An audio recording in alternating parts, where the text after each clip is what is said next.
early. We'll send that early.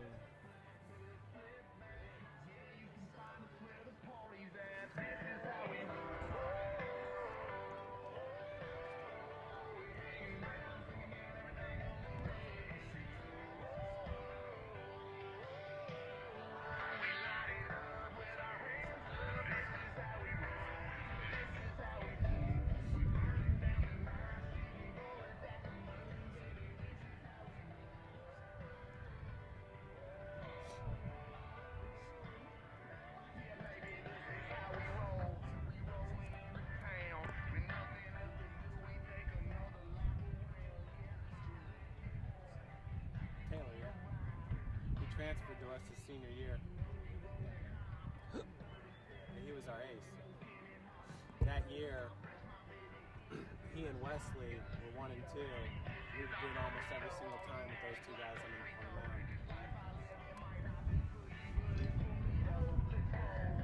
I don't know if he played the year before Taylor or not. I'm not sure. Good afternoon. Welcome to Cougar Field for today's Crossroads League doubleheader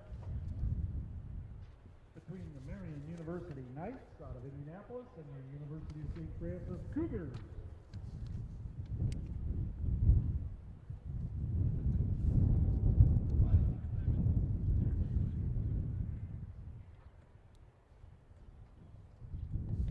Here's the starting lineup for the visitors, Knights. Leading off and playing left field, number 6, Brett Jackson. Batting second, playing shortstop, number 3, Taylor Gibson. Batting third and playing right field, number 26, Steve Hall. Batting fourth and catching, number 24, Alex Arthur. Batting fifth and playing third base, number 32, Brody Edgerly.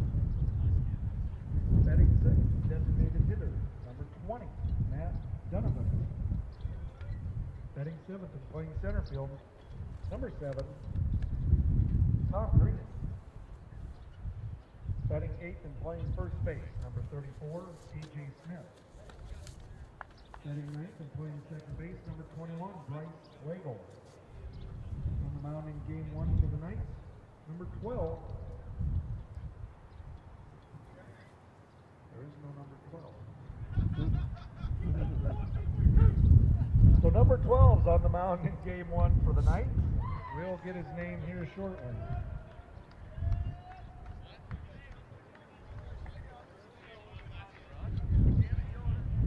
We will have a short prayer followed by our national anthem.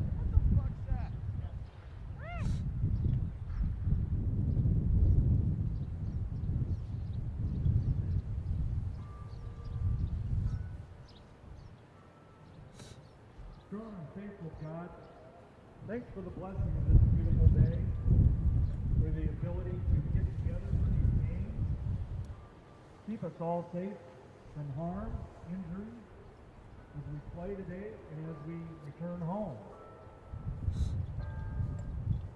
Thank you for the blessing of officials and fans. All this, we thank you and praise you in the name of Jesus. Amen.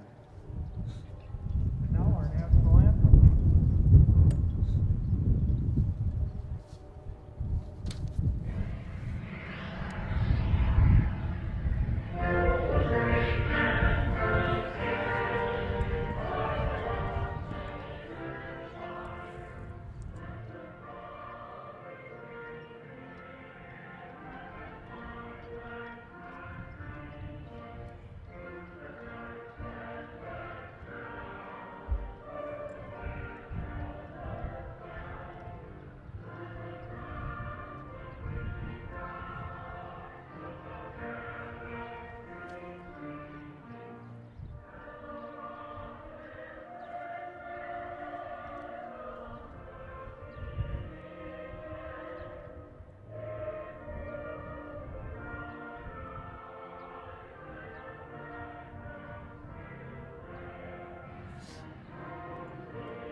Let's play ball.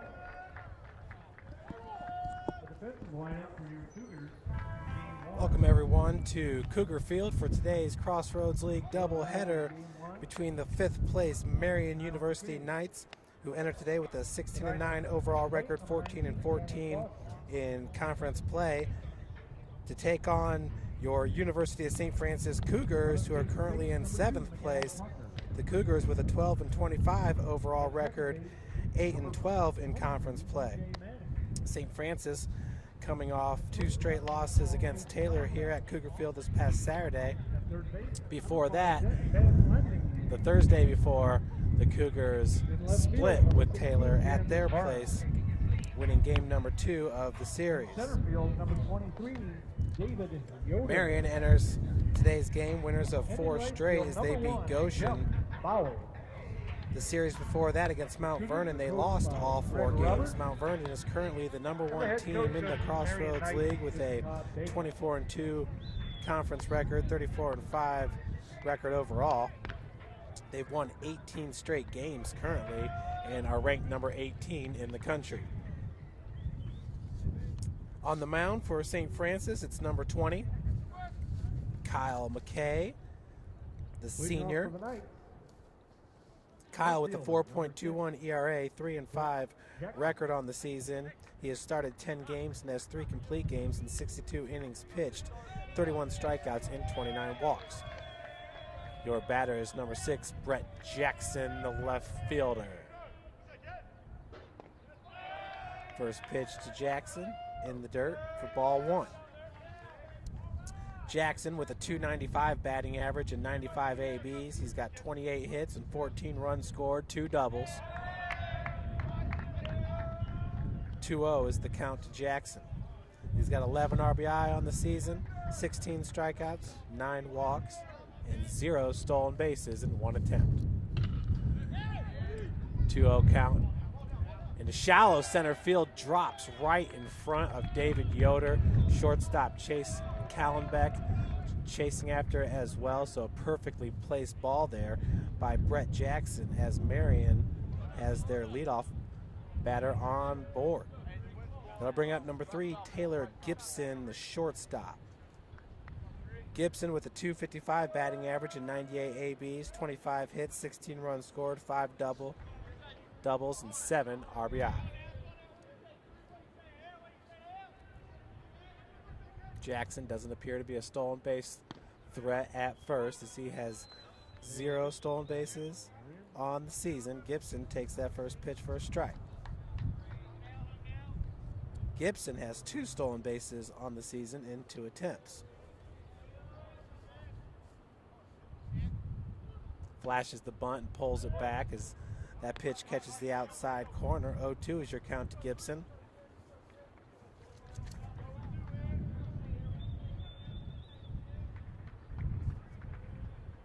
Gibson's a senior from Greenfield, Indiana. He went to Mount Vernon High School.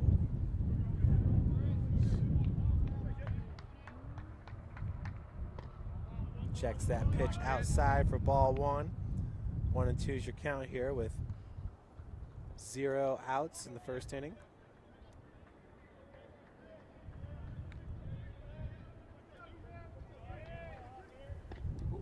Swing and a miss, so Kyle McKay picks up his first strikeout of the game. We got 1 out for the batter, number 26, Steve Ball, the right fielder. Ball has the 2nd best batting average on the team at .327 in 113 at-bats. He has 37 hits, 15 runs scored, 1 home run, 1 triple, 6 doubles, and 25 RBI, which is also a team high. Swing and a miss at that first pitch, down the count, 0-1.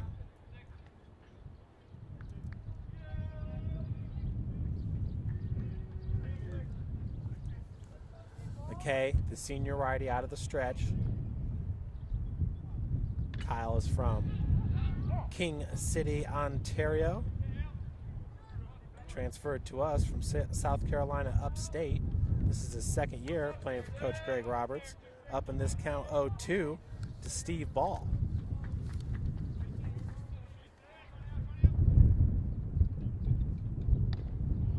Pitch upstairs, 1-2 your count.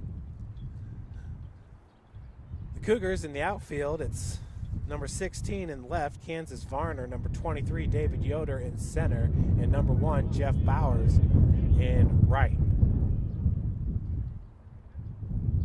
Pitch high and outside. This count's evened up at 2 apiece. Zach Van Landingham at third base. Zach hit his first home run as a Cougar this past Saturday against Taylor. Chase Callenbeck from Bishop Dwenger High School, sophomore, playing shortstop. So we got a full count now to ball. DJ Manning at second base, Miguel Tucker at first. Behind the plate, it's Tanner Foster.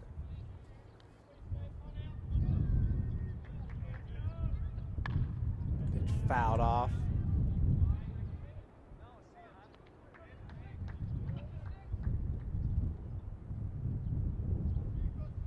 So we got 1 out, full count. To what looks to be the Marian's best hitter here, Steve Ball. He drills this one into right center field. Yoder going after it, cannot make the catch. Great diving attempt by the senior center fielder, but it will fall in there for a single. So with 1 out, we have runners at first and second, and your batter is Alex Arthur, the catcher. Arthur, a .325 batting average and 83 at-bats. He has 27 hits, 3 runs scored, 1 double, 1 home run, 16 RBI. He has struck out 11 times and has 4 walks.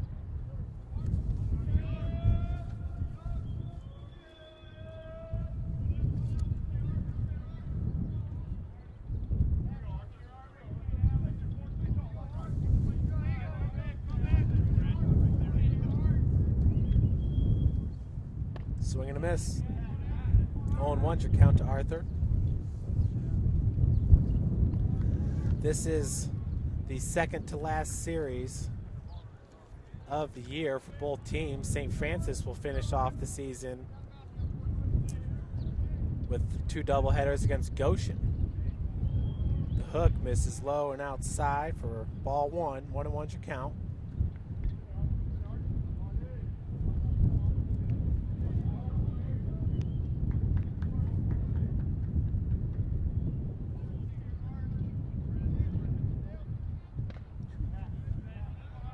One and two now, the count to Alex Arthur.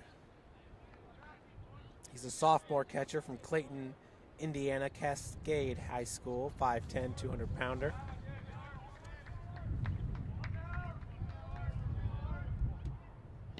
Big swing and a miss. So McKay with his second strikeout of the game for the second out of the inning. The batter's number 32, Brody Edgerly, the third baseman. Edgerly batting .232 and 56 at-bats. He's got 13 hits, 6 runs, 1 double, 4 RBI, 9 strikeouts, 6 walks. He's been hit by a pitch 6 times, which ties the team high. First pitch is a strike to Edgerly. Marian's going to finish off the season against Spring Arbor. Spring Arbor currently the number 2 team in the Crossroads League with a 15-5 conference record. Pitch is fouled off, so Edgerly now down in the count, 0-2.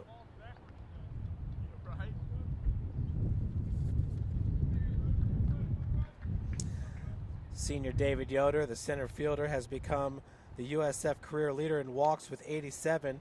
He only needs 3 more hits to become the 4th player in USF history with 200 or more hits for a career. That's David Yoder, center fielder. That ball gets away from Foster. Both runners will advance on the pass ball.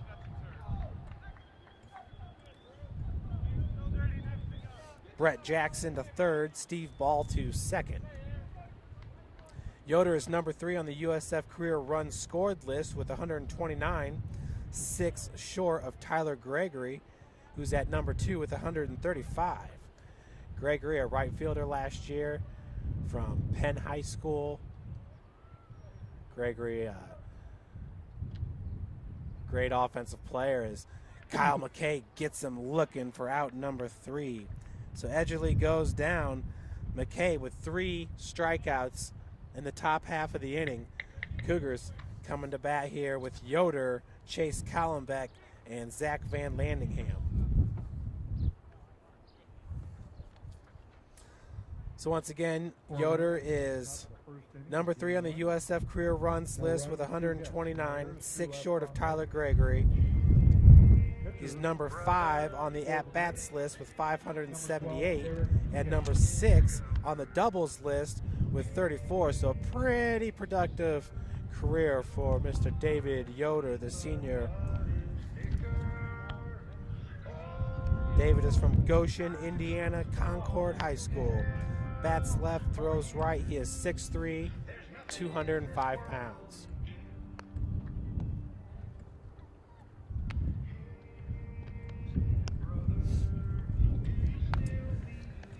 On the mound for Marian, it's number 12, Derek Higgins. Higgins with a 3.96 ERA, a 5-2 record on the season in 8 starts. He's got 5 complete games and 52.1 innings pitched. He has given up 60 hits, has 45 strikeouts, and only 12 walks. That's Derek Higgins. A junior pitcher, righty at 5'10", 195 pounds, from New Palestine, Indiana, with the New Palestine High School.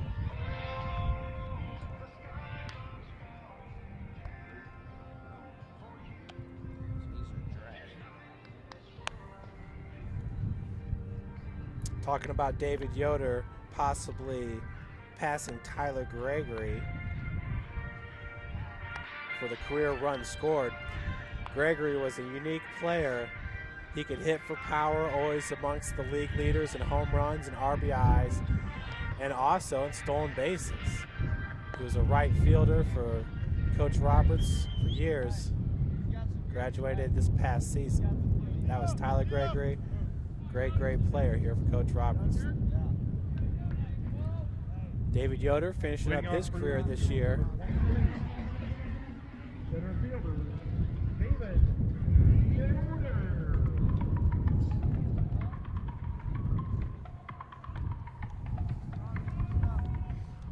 Yoder, the 6'3" lefty, enters today with a 300 batting average. Swings at the first pitch and fouls it off. 300 batting average and 120 at-bats. He has 36 hits, 25 runs, 4 doubles, 1 triple, 17 RBI. He has walked 29 times. What a great eye at the plate for David Yoder.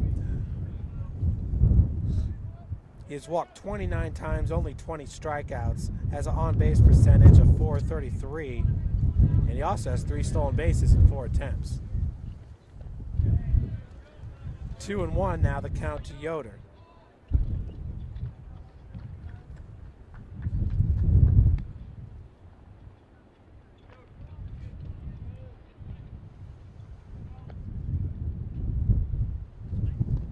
Pitch misses low and inside, 3-1 your count. Yoder looking to pick up his 30th walk on the season.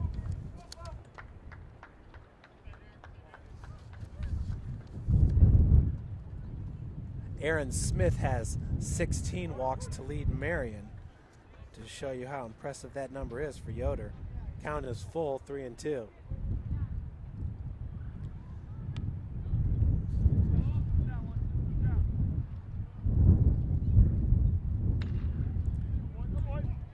Pitch is fouled off down the left field line.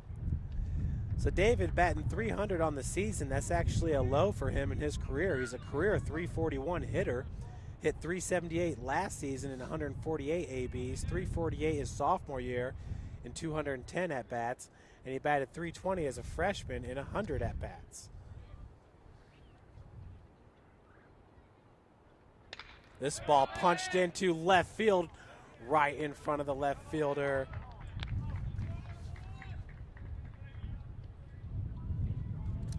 Brett Jackson for a leadoff single here. David Yoder. Your Cougar batter, number 12, shortstop, Chase Hollenbeck. That brings up Chase Callenbeck, the shortstop, who's batting .303 on the season, 66 ABs. He has 20 hits, 23 runs scored, 2 triples, and 8 RBI for Chase Callenbeck, the shortstop, who's really lays down the bunt right down the first base line. Picked up by Higgins. Flipped over to Aaron Smith for out number 1. I'll bring up Zach Van Landingham. Zach with a .373 batting average and 126 ABs. He has the most at-bats, more than any other Cougar. He has 47 hits, 9 runs scored, 6 doubles, 1 triple, 1 home run, 27 RBI, which is a team high. Swings at the first pitch and fouls it off. Zach has struck out 16 times and has 9 walks. He also has 1 stolen base on the season.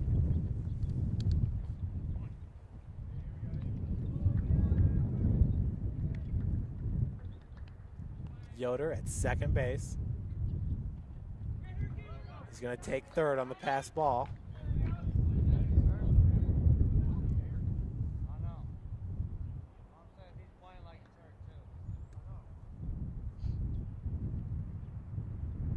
One your count.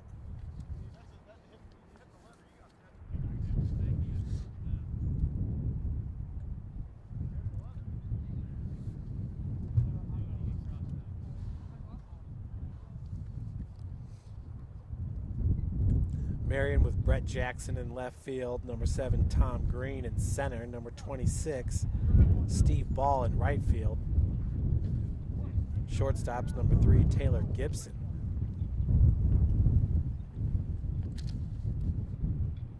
Van Landingham checks that one upstairs. Second base is number 21 Bryce Lagle. First base is Aaron Smith, and at third base is Brody Edgerly. Another one fouled off. Counts evened up at 2 apiece.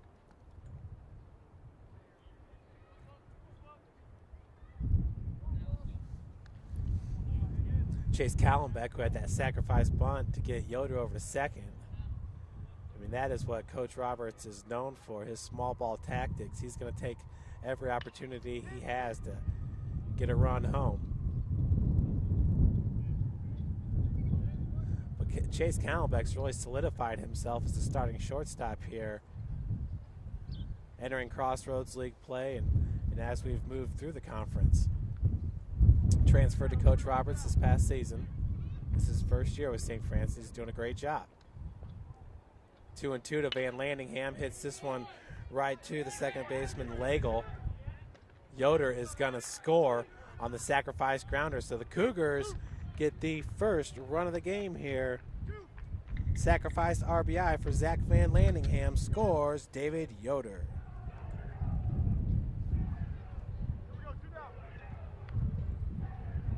Brings up Kyle McKay, the pitcher.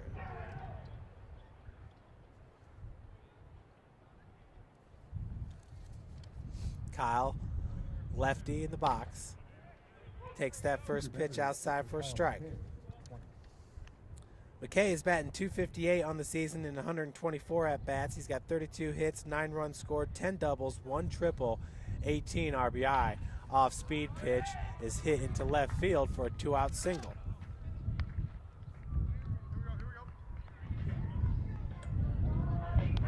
Brings up number 1, Jeff Bowers.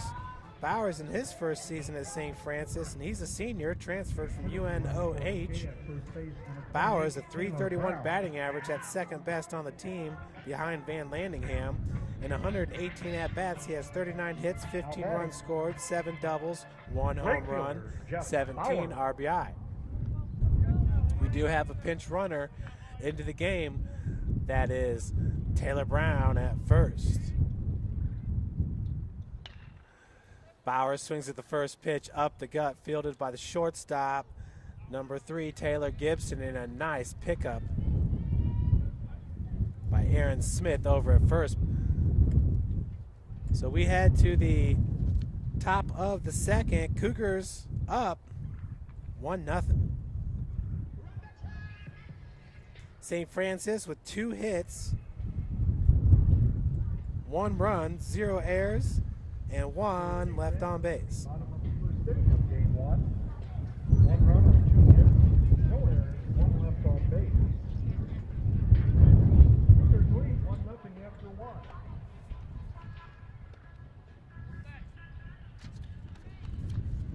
Marian's going to lead off the top of the second with Matt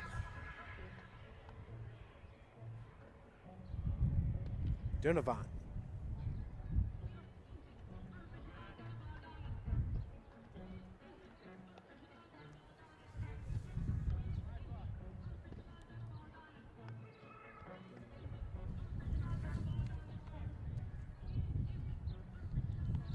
So Donovan will lead off Tom Green and Aaron Smith.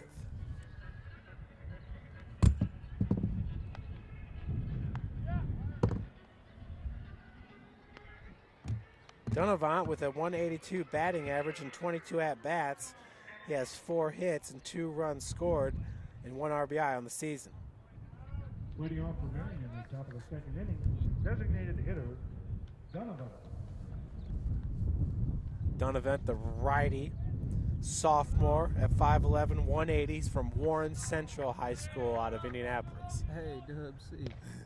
That's the same high school as our camera guy, Eric Humphrey. Eric played football at Warren Central. That pitch is in there for a strike. 1-1's your count. I am Jeff Mahoney bringing you the play-by-play for today's action. As that ball hit up the gut, Callenbeck's got it. No throw.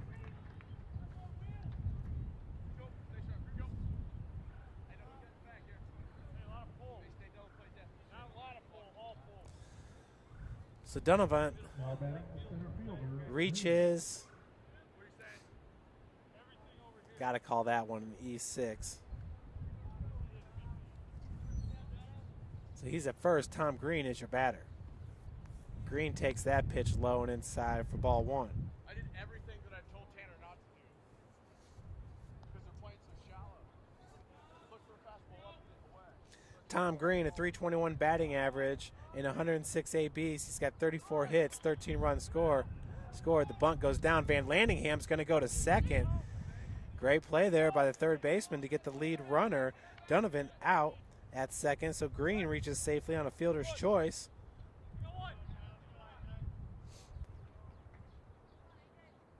And with 1 gone, your batter is Aaron Smith. Smith, a 221 batting average and 86 ABs. He has 19 hits, 12 runs scored, 2 doubles, 10 RBI. He has struck out 13 times and walked 16 times. He's got a good eye at the plate. Takes that one for a strike.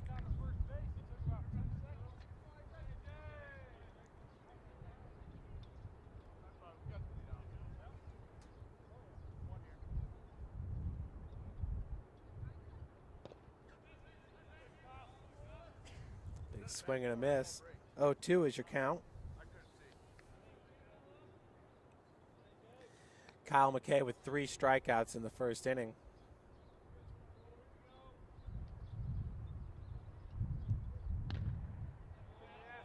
That pitch just misses outside. 1-2 your count.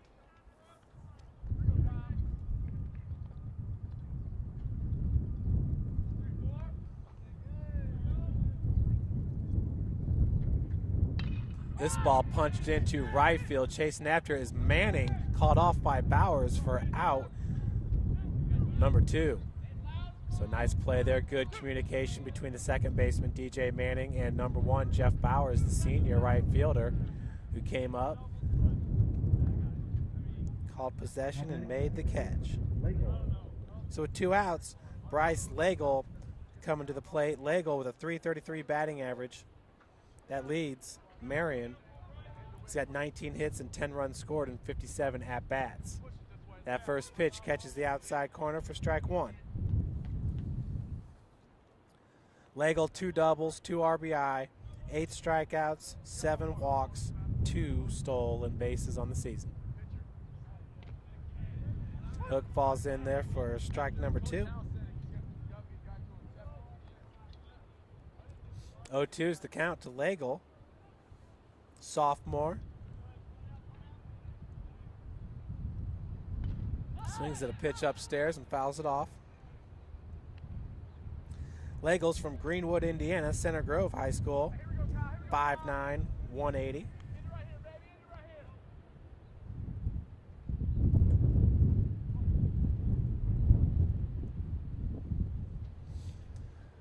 Got wind at about 20 mile an hour. His runner is off. And Legel goes down, swing and a miss for out number 3. So Kyle McKay picks up his 4th strikeout of the game. Marian with 0 runs. For Marian in the top of the 2nd inning. No runs, no hits, 1 error, 1 left on base. 0 hits, 1 error, and 1 left on base.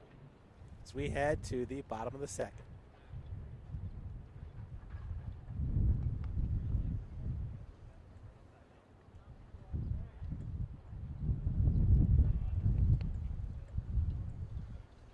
Crossroads League score update in Game 1 at Goshen.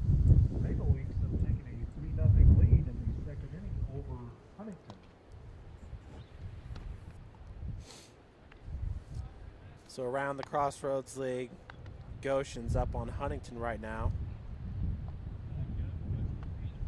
Spring Arbor's at Mount Vernon Naz, Huntington's at Goshen, Grace is at Bethel today. All those are double headers. That Spring Arbor Mount Vernon series will be a big one. Mount Vernon currently 3 games up in the loss column over Spring Arbor. That is a single game, 9-inning affair at Indiana Tech. That's at 7 p.m. tomorrow. And they'll be back home on Saturday for Senior Day. They'll be playing 2 against Goshen. Leading off for St. Francis in the bottom of the 2nd inning. Number 19, catcher, Tanner Foster. So your batter is Tanner Foster, number 19. Tanner with a .217 batting average. He's got 23 hits, 106 ABs, 6 doubles, 3 runs scored, and 6 RBI. First pitch hit right at the second baseman for out number 1. Legel making it look easy there at second. Got some gusty winds coming in. Your batter now is Kansas Varner, the left fielder. Varner with a .258 batting average. He has 25 hits and 97 at-bats. 13 runs scored, 4 doubles. It's Kansas Varner. Pulls back the bunt. It's ball 1, low and outside.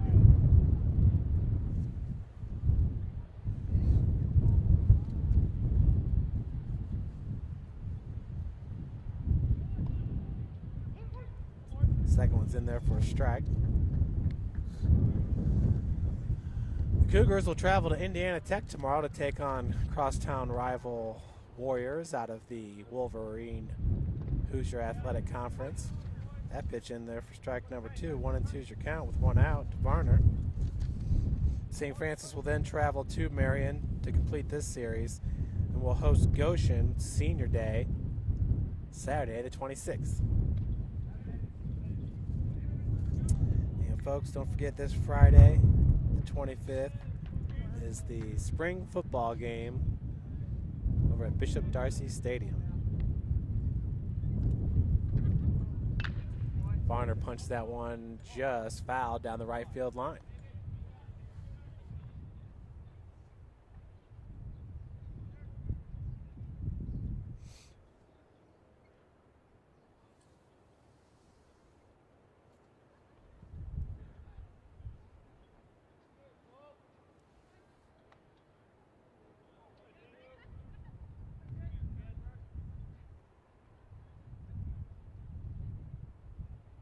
Off-speed pitch is fouled off. Count will remain at 2-2 to Kansas Varner.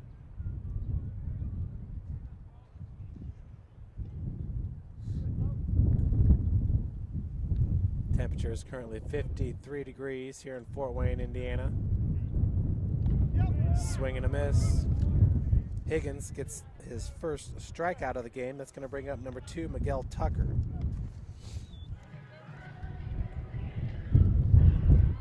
Cougar batter number 2, first baseman, Miguel Tucker. Tucker has a 172 batting average in 29 at-bats, 5 hits, 1 run scored, 1 double, 3 RBI. He's got 10 strikeouts and 0 walks. First pitch strike to Tucker.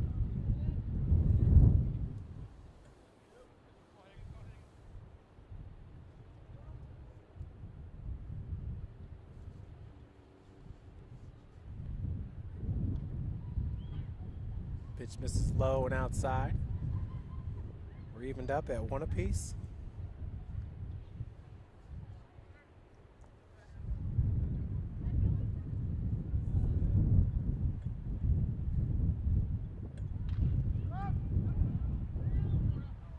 Fouled off as well. 1-2 now your count.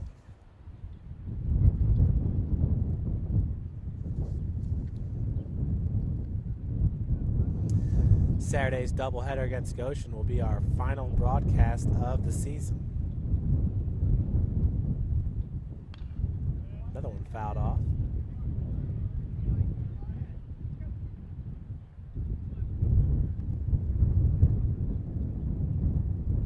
So we've got a bunch of players back there trying to round up all the foul balls.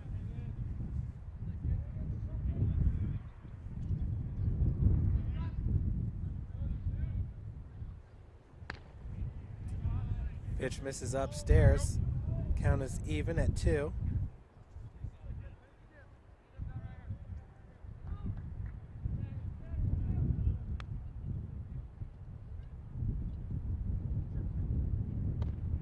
Big swing and a miss. Higgins with back-to-back strikeouts puts the Cougars down in order. 1, 2, 3, 0 runs, 0 hits, 0 errors, and 0 left on base as we head to the top of the 3rd. Bottom of inning 2, no runs, no hits, no errors, nobody left on base. And the 2, St. Francis 1, Marian nothing.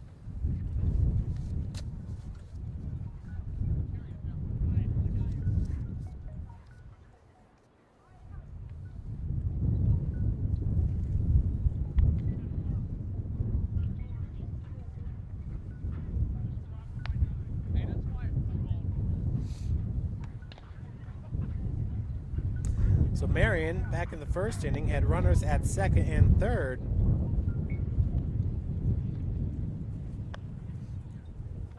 Before Alex Arthur went down swinging and Brody Edgerly went down looking. Their best opportunity so far. They've left 3 runners on base in this game.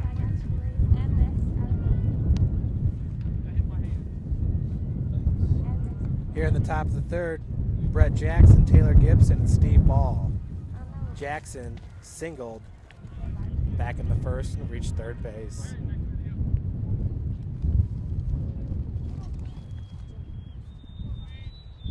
Leading off for Marian to start the 3rd inning, Jackson.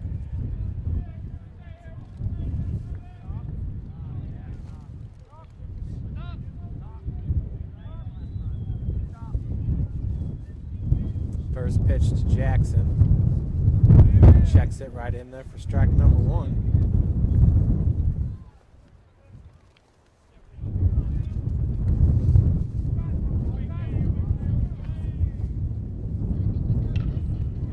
Second pitch hit right down the right field line. That's going to be trouble as Bauer has a hard time picking it up. Jackson slides into 2nd. Must have been some miscommunication there. I mean, he was easily safe at 2nd. It was just a matter of whether he was going to head for 3rd or not. So Jackson with a double. It's going to bring up Taylor Gibson. Gibson struck out back in the 1st inning. 0 for 1 in this game.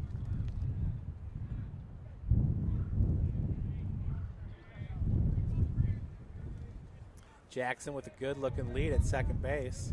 Chase Callenbeck right behind him. First pitch in the dirt, knocked down by Tanner Foster. Foster's going to call time.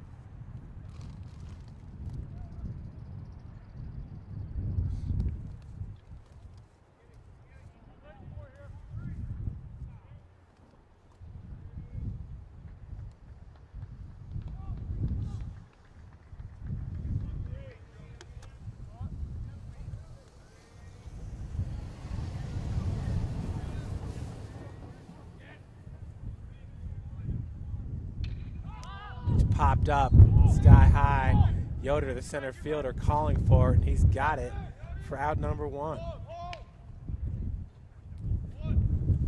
So Jackson at second, 1 out. Your batter is going to be number 26, Steve Ball, the right fielder. He singled back in the first inning, reached second.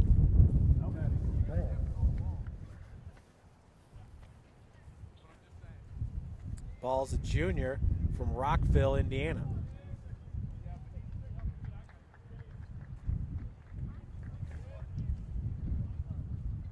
That first pitch is drilled into right field. Bowers got it. Jackson tagging up from second. That throw on one hop pulled Van Landingham off the base. So Jackson advances to third on the sacrifice by Ball.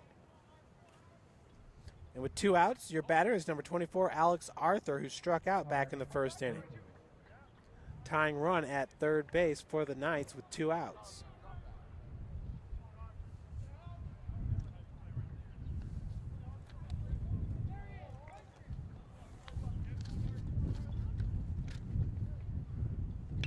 First pitch is drilled right down the right field line, and it is just foul as that ball was hit in fair territory, and it was tailing. The very last second lands about 1 foot outside the right field foul line. So 0-1 is your count to Arthur. That would have been trouble there. That would have been an RBI double had it landed fair. Bowers doing a good job of getting over to that line. And he's hugging the third or the right field line as it is. Pitch misses in the dirt. We're evened up at 1 apiece. David Yoder playing just off into right field. Big gap between Varner and Yoder as that ball is hit right at Callenbeck. Comes up firing to Tucker for out number 3.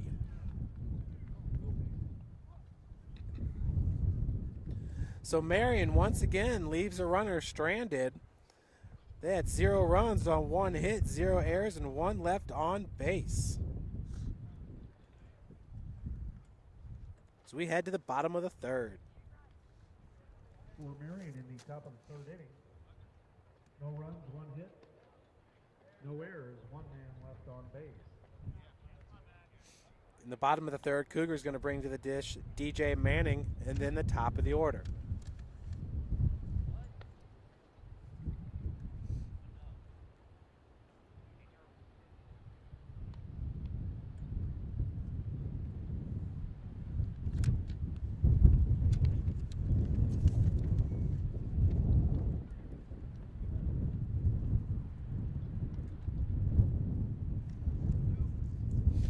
Again, our black and blue spring football game will be this Friday night, 7 p.m., Bishop Darcy Stadium. Check out the Cougar football team. DJ Manning, a part of the football team. Wes Hunsucker, Taylor Brown, and David Yoder just finished up their last season on the team.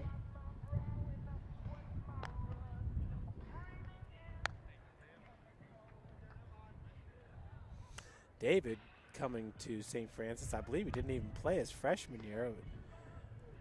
He waited till after his first season of football to come out and play for the baseball team. Update at Goshen in the 3rd inning. Maple Leafs now lead Huntington 4-0. Goshen on top of Huntington now 4-0. Huntington currently in 4th place in the Crossroads League. They have the same amount of losses as St. Francis does, but they have 6 more wins. The bottom of the 3rd inning, number 22, second baseman, DJ Manning. Goshen has a 6-34 overall record, 3-24 in conference play. They've lost 6 straight. Be a big W for the Maple Leafs. DJ Manning come to the plate. On the season, a 176 batting average. In 91 at-bats, he has 16 hits, 11 runs, 3 doubles, 6 RBI.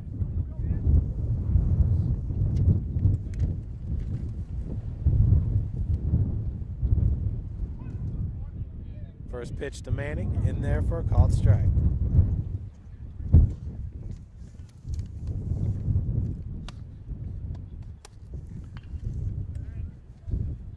Another one fouled off.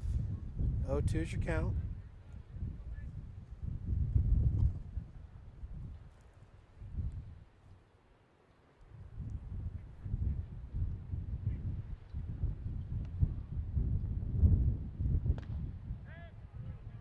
It's like that pitch just missed inside.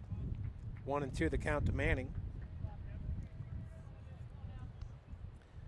DJ wears number 27 on the football team. Plays a little bit of running back and inside receivers. That one's punched foul. Count remains at 1-2 as it hits the softball field dugout.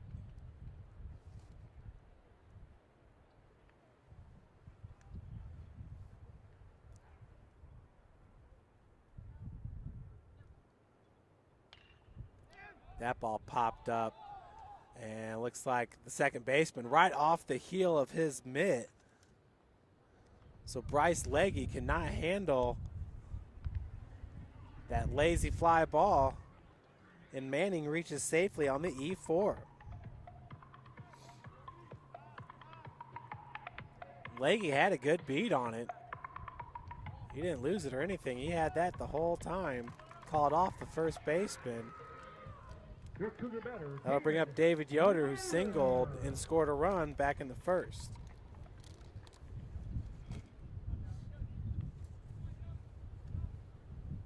Manning with a very short lead gets checked back to first. Higgins over to Aaron Smith, the first baseman. Higgins, the big righty. Checks him one more time. DJ does not have that big of a lead at first, but on the season, he does have 1 stolen base and 1 attempt. See if he can't pick up number 2 here. Bunt is laid down. Higgins picks it up, fires over to Smith for out. Number 1.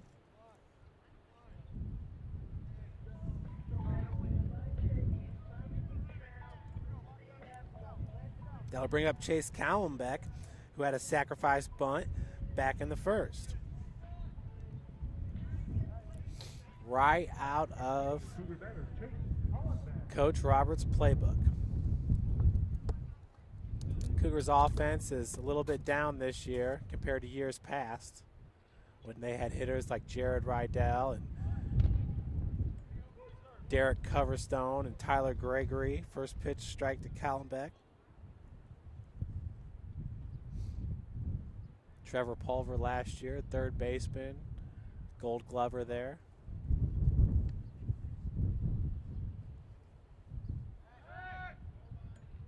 As Manning gets checked back to second. With DJ Manning, there's definitely speed on the base path. Swing and a miss by Callenbeck. Down in this count now, 0-2.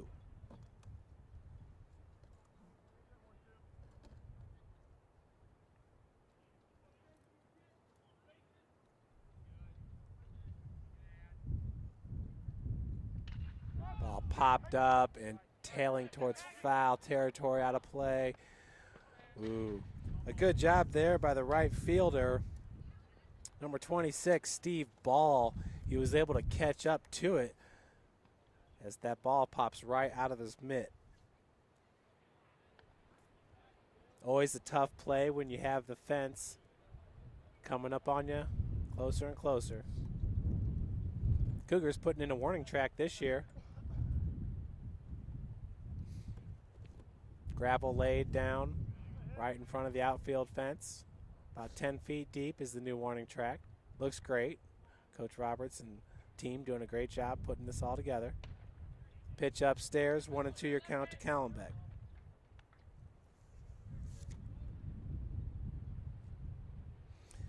Chase is from Fort Wayne, Indiana, Bishop Dwenger High School. He's a sophomore. 6 foot, 160 pounds. That pitch misses high and outside. Counts evened up at 2.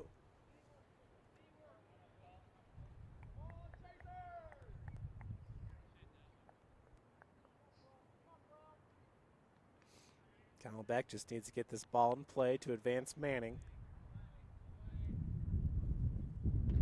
Another one's fouled off. On deck, it's Zach Van Landingham, Cougars' best hitter. Zach entering today with a .373 batting average. He had a home run this past Saturday, the first of his career at St. Francis. The wind is not playing too kind for today's players as Callenbeck swing and a miss, and he'll be thrown out. So Chase goes down swinging for out number 2. Van Landingham coming up to the dish with a duck on the pond. Zach had a sacrifice RBI, a grounder to the second baseman that scored Yoder back in the first.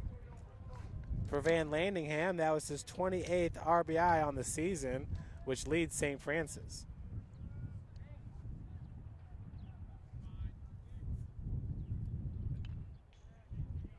First pitch is a swing and a miss. Statistically, categories like home runs and RBI, it's just tough for the teams that have not got as many games in as some of the teams with the artificial fields like Taylor, and I believe Mount Vernon has an artificial field there in Mount Vernon, Ohio. Big advantage for those schools.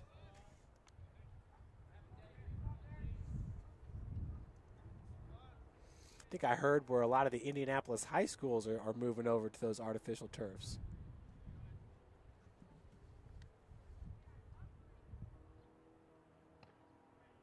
That pitch misses upstairs. The count is 2-1 to Zach Van Landingham, who won 2 straight state championships playing for the Carroll Chargers. They're the first ever Class 4A school to win back-to-back state championships.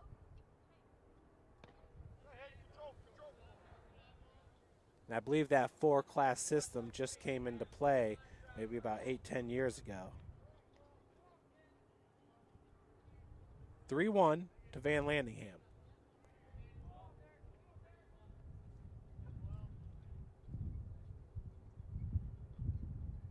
That ball hit right up the gut. That's going to score Manning. So an RBI single, the second RBI of the day for Van Landingham, as he's going to motor into second base after the throw goes home. Clutch hitting there by the sophomore Zach Van Landingham. DJ Manning coming home, and the Cougars are up 2-0. Great piece of hitting there is Van Landingham, a big bat. He's a spray hitter, can hit that ball all over the field. Seeing eye single right up the gut to score Manning from second base. Couldn't have been done any better.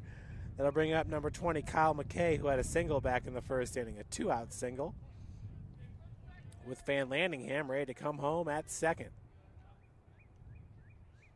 Kyle has yet to get a home run this season, as that first pitch is in there for a strike to McKay.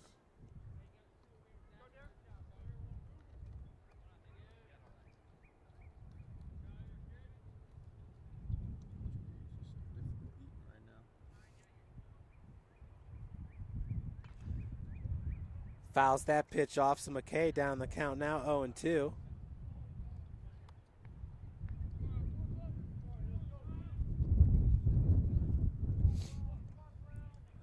Last year, Kyle had 1 home run.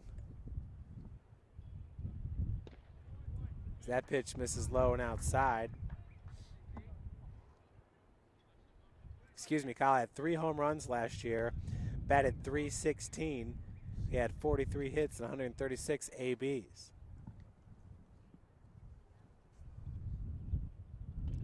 And that pitch is fouled off. Pretty potent lineup last year with McKay and Tyler Gregory, Jared Rydell, your 3, 4, 5 batters. Yoder leading off. And you also sprinkle in last year's shortstop, swing and a miss, sets McKay down for out number 3. Higgins picking up his 4th strikeout of the game as we head to the top of the 4th.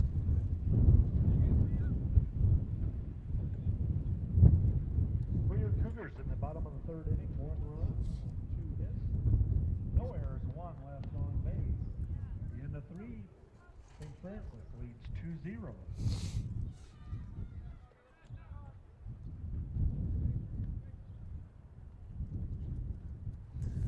So the Cougar first 5 batters last year were really tough to deal with.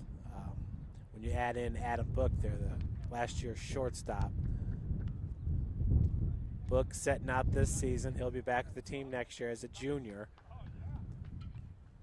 Well, Book was one of those guys that came in as a freshman out of Northrop High School and started right away. Started left field and hit over 300 his freshman year, then moved to shortstop because there was a need last year. Not sure if he's necessarily a true shortstop, but he filled in admirably last year and once again was good at the plate. Tough loss for Coach Roberts not being able to play with Book this year. But Callenbeck really proven to be a good shortstop. Bonner's another guy who can play shortstop. He can really flash some leather at times. So here in the 4th, Edgerly, Donovan, and Green.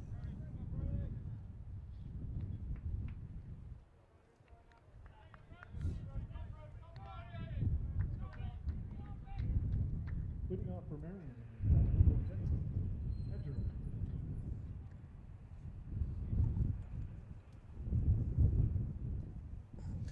Edgerly struck out looking in his first at-bat.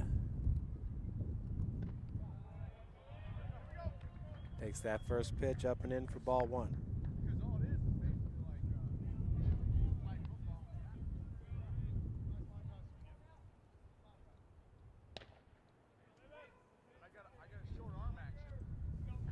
One and 1 your count.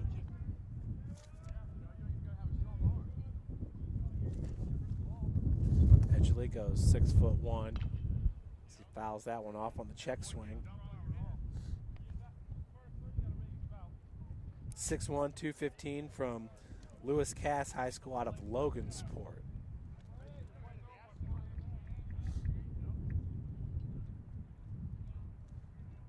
One is your count.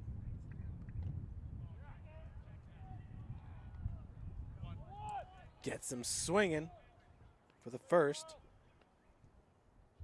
out of the inning. now batting Donovan. It'll bring up Matt Donovan. Kyle McKay now with his 5th strikeout of the game. Donovan, who reached on an E6 back in the 2nd.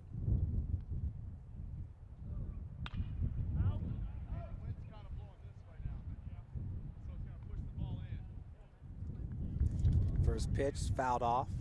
Donovan down in the count, 0-1.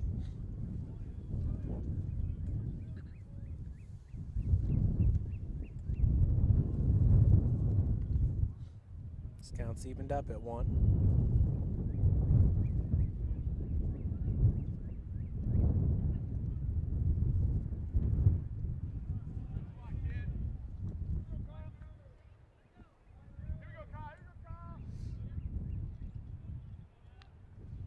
Curveball miss. The count is now 2-1. As that ball is drilled down the left field line. It's going to roll all the way to the fence. Varner coming up with it as Donovan's going to have to hold up at second. One out double will bring up Number 7, the center fielder, Tom Green, who reached safely on a fielder's choice back in the second. Now batting, Green. Hey, where'd you get it last time? Hey, he won it last time.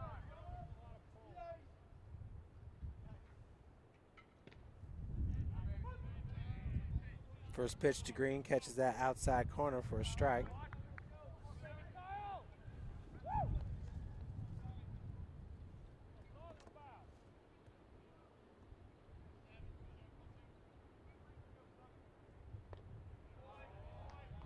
Pitch misses low and outside. We're evened up at 1.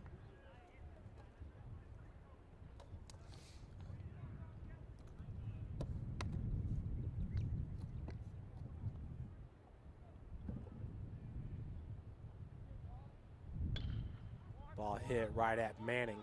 Fields it on the hop. Fires over to Tucker for out number 2.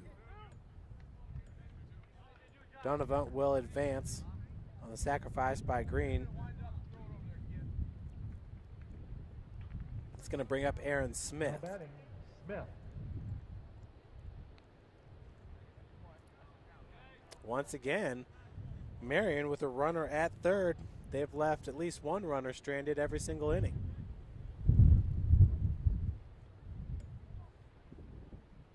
First pitch misses up and in for strike 1.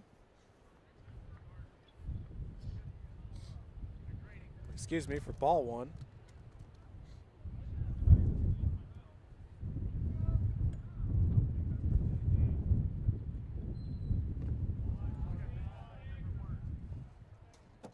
Two-0 your count.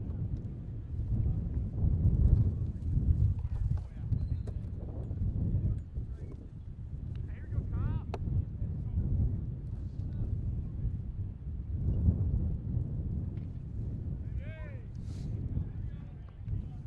2-1 now your count to Aaron Smith. McKay last year in his first season with St. Francis had a 3.53 ERA. That pitch is fouled out of play. Count will be evened up at 2. He's one of those unique pitchers that will hit for himself, and he'll also DH, can play first base if we need him to. Last year he started 11 games. 5 of those were complete, 2 shutouts. He had a 5-5 record and 63.2 innings pitched. That ball drilled into center, and Yoder's got it for out number 3.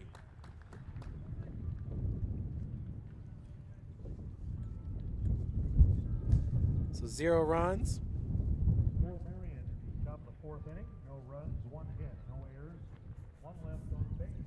At the bottom of the 4th, Cougars lead 2-0. So Marian, that is the 3rd out of 4 innings that they left a runner at third base. St. Francis here in the bottom of the 4th will bring up Bowers, Foster, and Varner.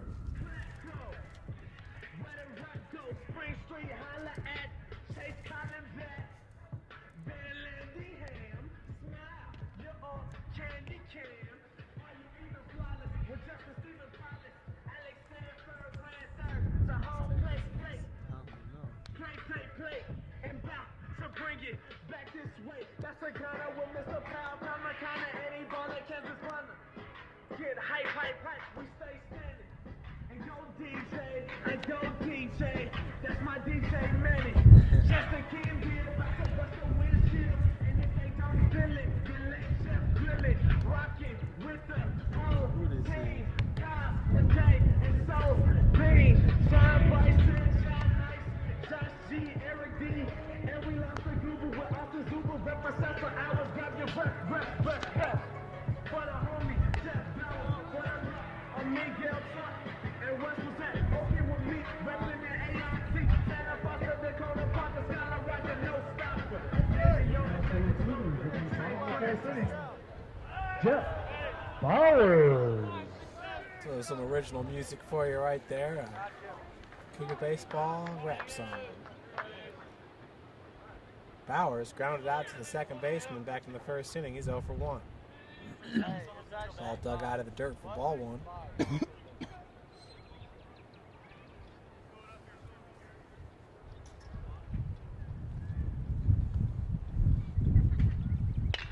Pitch drilled into right. That's going to roll all the way right in front of the warning track. Bowers going to hold up at second with a leadoff double. So Jeff Bowers on board.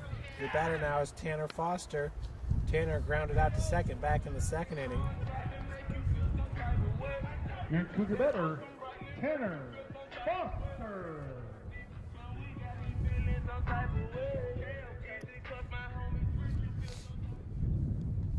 Tanner once again entering today with a .217 batting average.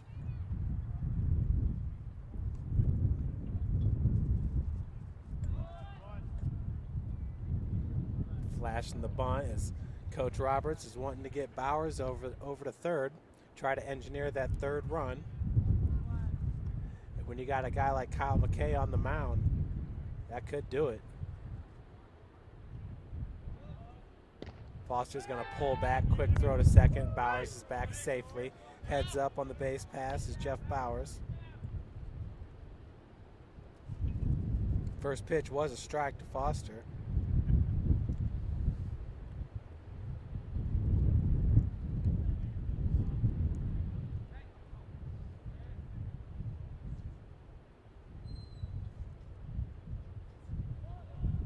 Second pitch, he does lay down that bunt. Higgins fields it, has nowhere to go but first.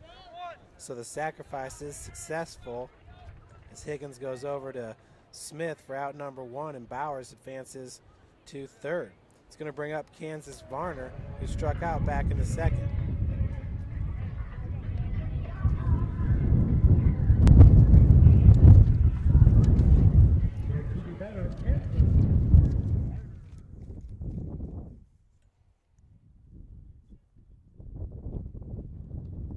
Kansas, the left fielder.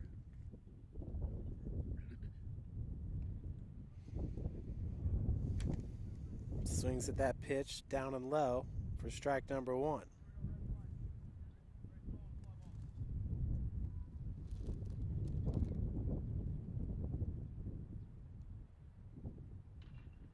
The second pitch is fouled off.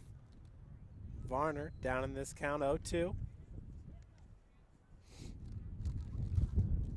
Bowers at third with one out. Just ready to come home and score. Give the Cougars a 3-run lead.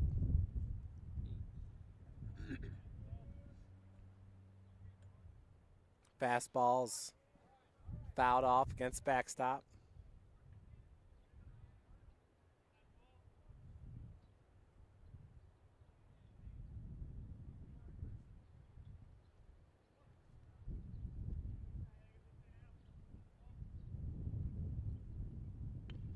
Another pitch upstairs and fouled off, so Varner staying alive at the dish, down 0-2 in this count.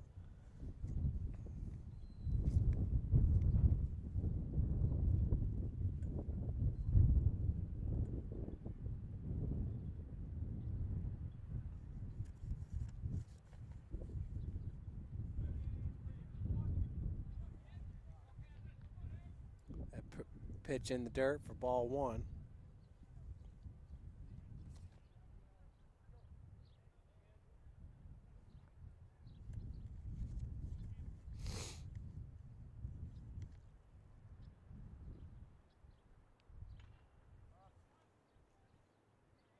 Another pitch fouled off, so the count will remain at 1-2.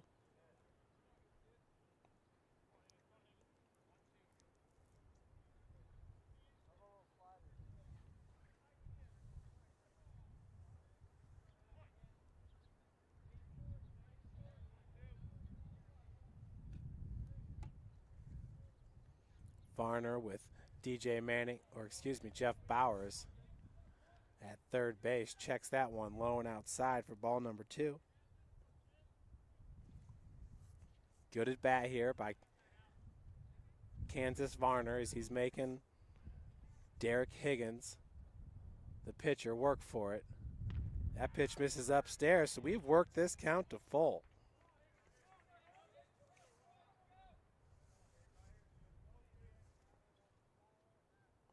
Higgins, the junior, at 5'10", 195. Varner's going to call time with a full count. On deck, it's the first baseman, Miguel Tucker.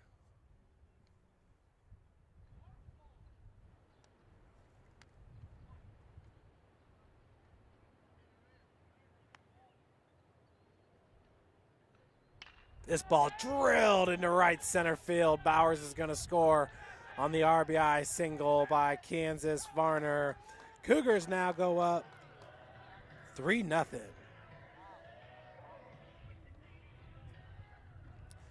Beautiful piece of hitting there by number 16, Kansas Varner, the 5'11", 160-pound freshman from Frankfort, Indiana, Frankfort High School. That scores Jeff Bowers. Your batter now is Miguel Tucker with 1 out. Varner at first.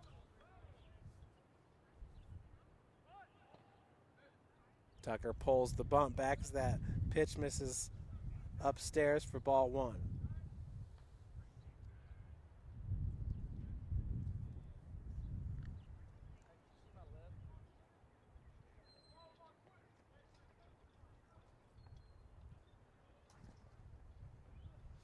Cougars really been playing some good baseball lately. Coach Roberts, as he does every year, just finding a way to get the most out of his players.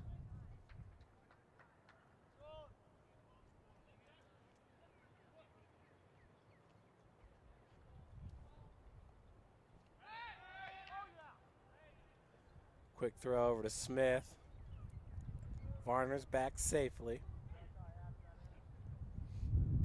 So far in this game, Zach Van Landingham with 2 RBI, Varner with an RBI. Another quick throw. Varner's back safely. And a run scored by Bowers, Manning, and Yoder. Gives St. Francis its 3-0 lead. That ball punched right over to Smith. He's going to take it by himself. Route number 2. That will advance Varner to second.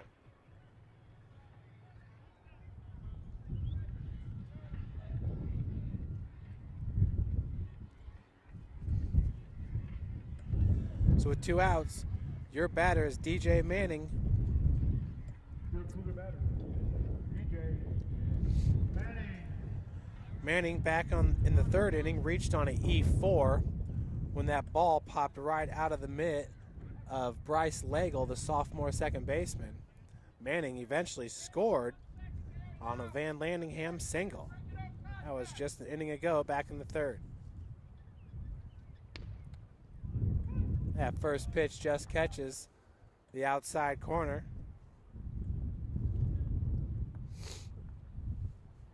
Strike 1.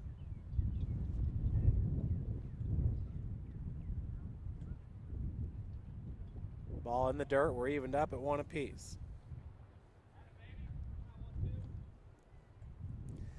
Manning, who usually plays left field for Coach Roberts, playing second base today.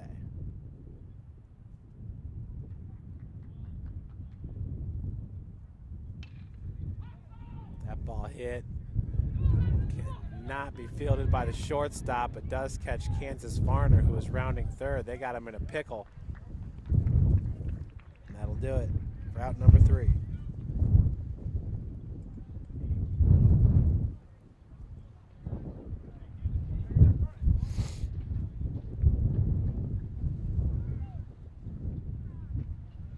Cougars pick up another run now.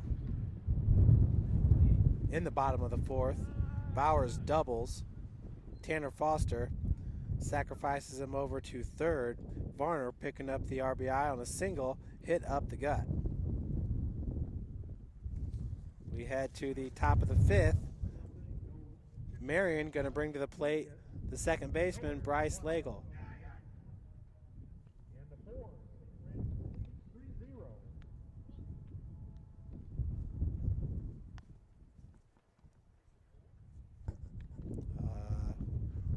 I've got 3.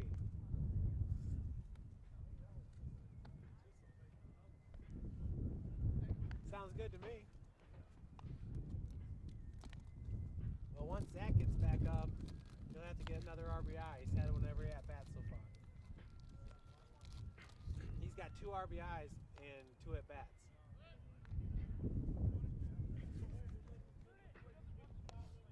1-for-1 with a single.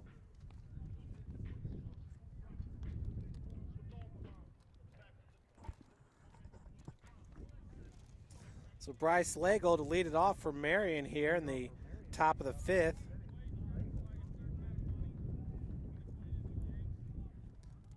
Legel struck out back in the 2nd, his only at bat in this game.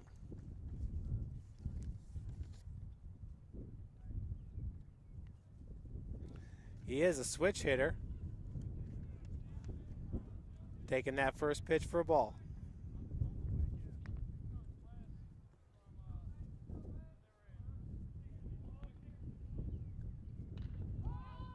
Second one popped up, chasing after it is Callenbeck, Van Landingham.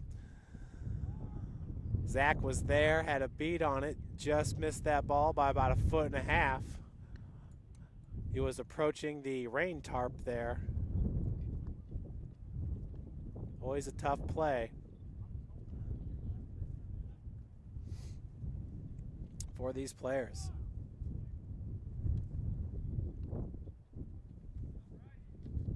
One and one, your count to Legel. McKay out of the windup, misses up and out for ball 2. 2-1 now, your count.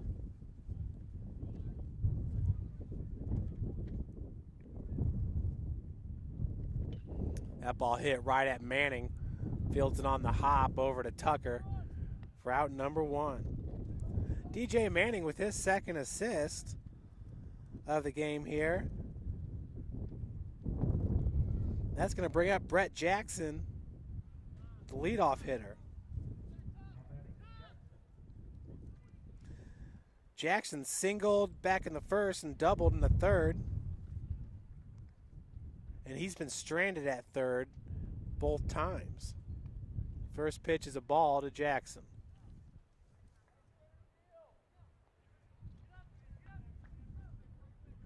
Outfield really playing shallow. Yoder probably playing about 25 feet from the infield.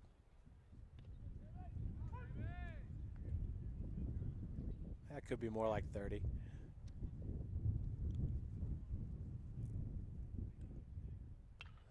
The ball popped up. Callenbeck and Van Landingham. It goes to the 3rd baseman for out number 2.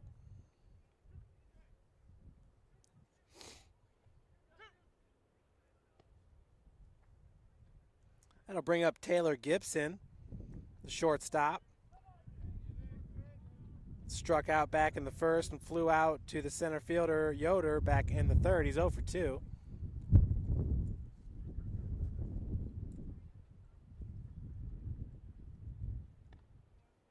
First pitch misses upstairs for ball 1 to Taylor Gibson.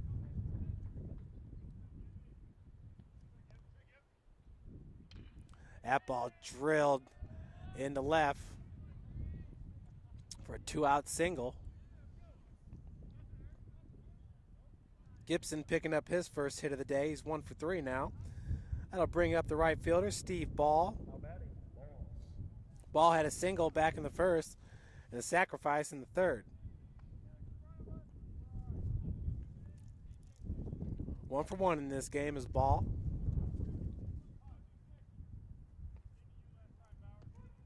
First pitch in there for a strike. Kyle McKay had 3 strikeouts back in the 1st inning, 1 in the 2nd, and 1 in the 4th. He's got 5 in this game. Fouled out of play over the railroad tracks.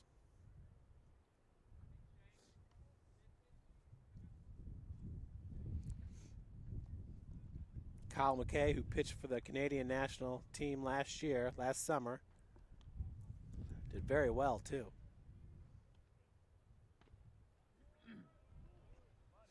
That pitch is going to miss upstairs.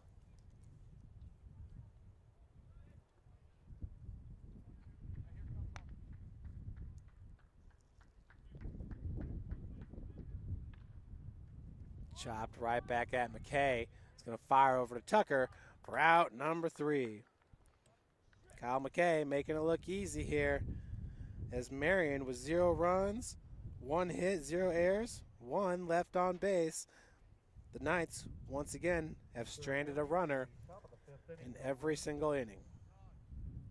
1 hit, no errors, 1 left on base. 4 updates from Mount Vernon Nazarene. Game 1. The 4th inning, Spring Arbor leads 3-2. Ooh, Spring Arbor's beating Mount Vernon Naz 3-2. They're in the 6th inning. Goshen is leading 4-1. And Goshen up 4-1 over Huntington in the 6th inning.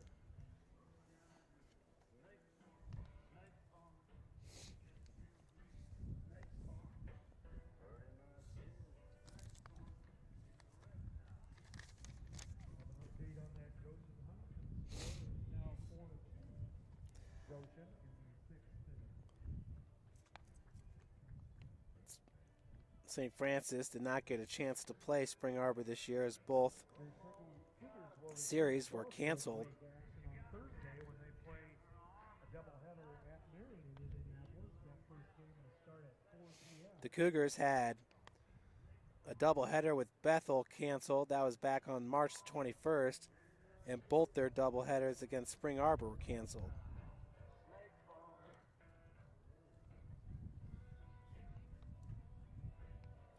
St. Francis traveled to Mount Vernon Naz back on April the 5th when Mount Vernon was ranked number 27 in the country, lost 1-11 and 4-5.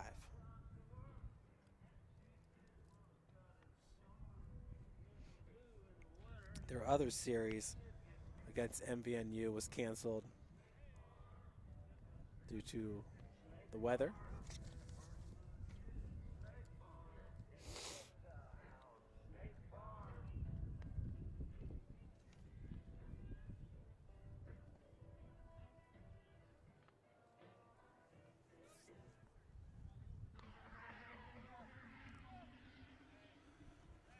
So coming to the plate here in the bottom of the 5th, it's David Yoder, who singled and scored back in the 1st and had a sacrifice back in the 3rd. Yoder will be the first batter to face new pitcher for the night. Number 15, Austin Moore now pitching.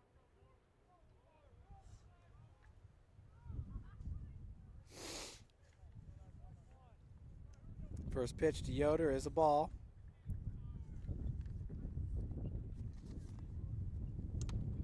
Austin Moore now on the mound for Marian. Counts 2-0 to Yoder. Moore with the 7.25 ERA. Pitches in there for a strike.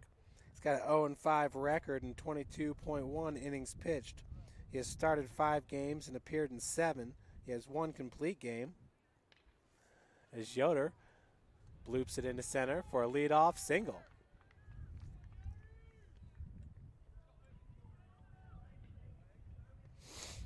Zero outs, leadoff batter aboard for Chase Callenbeck.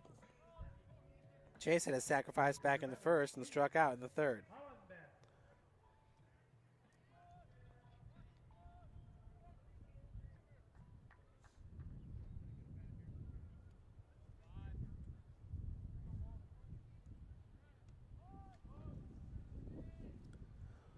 Bunt attempt is pulled back for ball 1.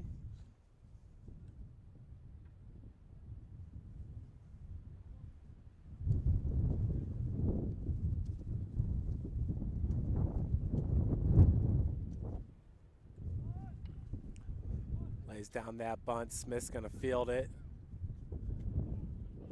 for out number 1. That'll advance Yoder to second.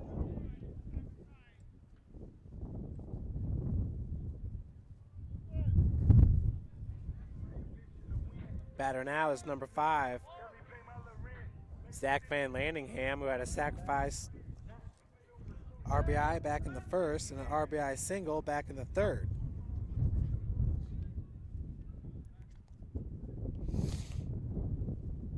Van Landingham, who had to sit out last year after transferring from Goshen. That first pitch is a ball at Van Landingham's feet. I remember Zach playing as a freshman at Goshen. Boy, he could always hit. Gave us fits that year at the plate. Pitch misses low for ball 2. And that was after winning back-to-back state championships at Carroll. I believe he got some all-state recognition his senior year at Carroll. You say Zach was all-state his senior year? Did you say Zach was all-state his senior year? Yeah, an all-state selection over there for Coach Ginder at Carroll High School was Van Landingham during his senior year. Only a sophomore here at St. Francis, did sit out last season.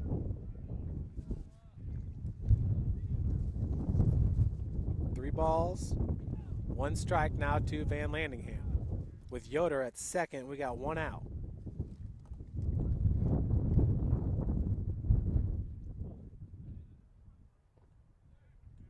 So Van Landingham's going to draw the walk. Runners at first and second for the pitcher, Kyle McKay. Kyle had a single back in the first inning and struck out in the third. He's got a good opportunity here with Yoder at second and Van Landingham at first to add to his RBI total. Throw back to the shortstop, Taylor Gibson. Yoder back safely. McKay with 18 RBI on the season. That's second best to Van Landingham, who's got 29.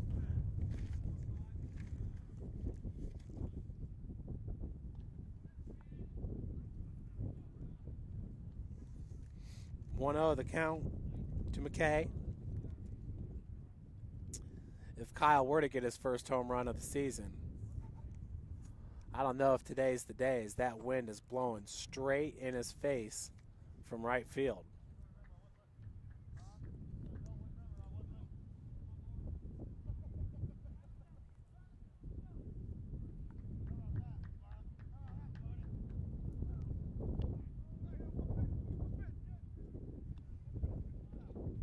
(1-0) the count to McKay with 1 out. Runners at first and second. That pitch is right down the pipe. 1-1 your count.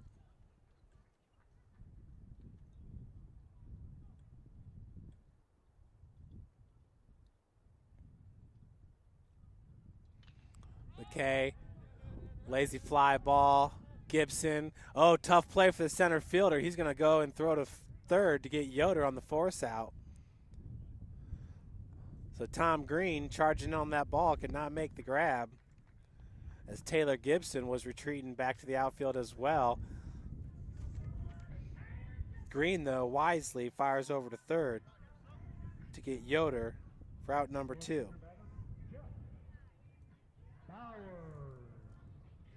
So McKay reaches on a fielder's choice. Van Landingham to second. Jeff Bowers, who had a double and scored a run back in the 4th, is now your batter. He's 1 for 2 in this game. Fouls that pitch off.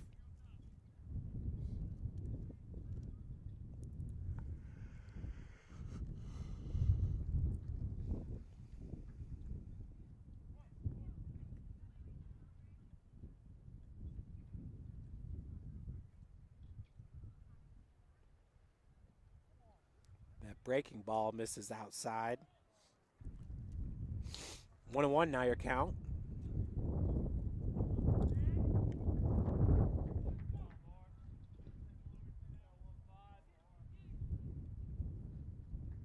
Two outs here. Runners at first and second. Pitch upstairs. 2-1 now the count to Jeff Bowers, the senior. Bowers playing right field here in game number 1. He should be catching here in game number 2. That'll move Foster over to first base. Ball drilled in. That's going to get over Green's head. That will score Van Landingham. The courtesy runner, Taylor Brown, is also going to score on the 2 RBI triple by Jeff Bowers. Cougars up now 5-0. What a splendid piece of hitting there as Green was playing shallow in center field. Bowers just drilled that ball right over his head. We'll have a pinch runner for Bowers as well, as he's going to head back to the dugout to get his catcher's gear on. Now, excuse me, Bowers is going to stay at third. And it was a 2 RBI triple. Scoring Taylor Brown and Zach Van Landingham. First pitch, strike to Foster. Foster is 0 for 1. He had a sacrifice back in the fourth.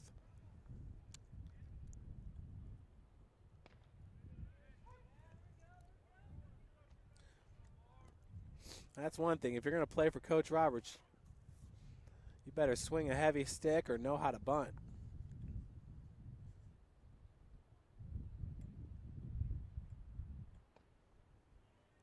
That pitch misses outside.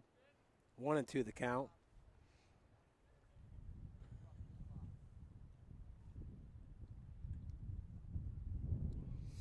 Coach Roberts is not scared to give up an AB to advance a runner. Not in the least. This count's evened up at 2 for Tanner Foster. Tanner, who goes 6'2", 218.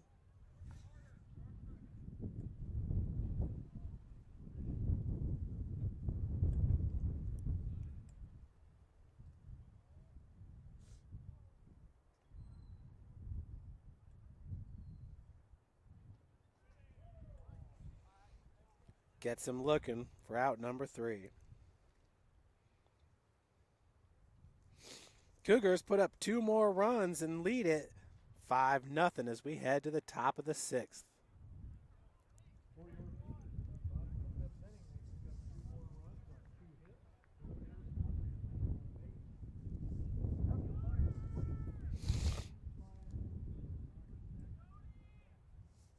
Over in Ohio at Mount Vernon.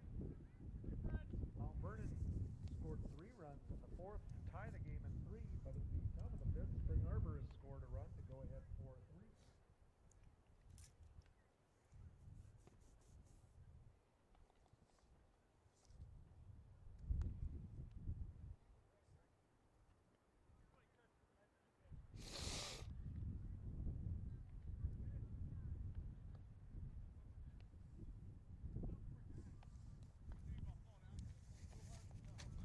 Leading it off for the Knights in the top of the 6th inning will be Arthur, Edgerly, and Dunavant.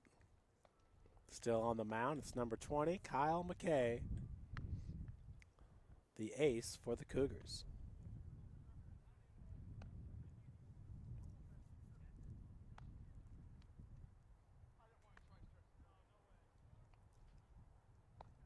Jeff Bowers now getting back behind the plate after his RBI triple, and he was left at third base.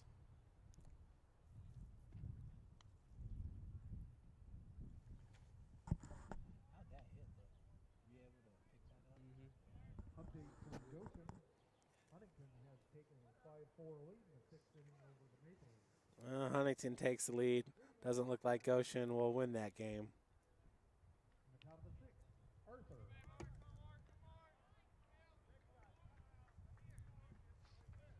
First pitch to Arthur. Ball hit into right center field. Camping underneath is Bowers for out number 1. So 1 pitch, 1 out. Brings up Brody Edgerly, who's 0 for 2. Struck out looking in the first and swinging in the fourth.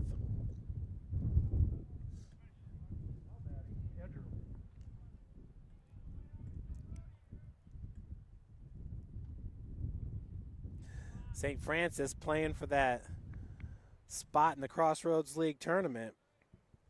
It's really looking like they're in good shape. Cougars right now currently in 7th place in the Crossroads League standings. As that ball's hit, Bowers going after it. The wind definitely pushing that ball down into right field. making it tough on these right fielders today. We saw evidence of that when Steve Ball was chasing after a foul ball for the Knights. 1-1 your count to Edgerly.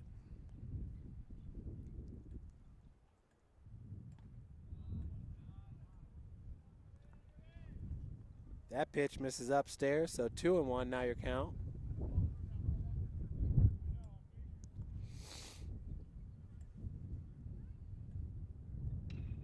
That ball drilled into right center for a 1-out single. It's going to bring up Donovan, who reached on an E6 back in the second inning and had a double back in the fourth before he was left stranded at third base. 1 for 2 in this game is Donovan. Now batting Donovan.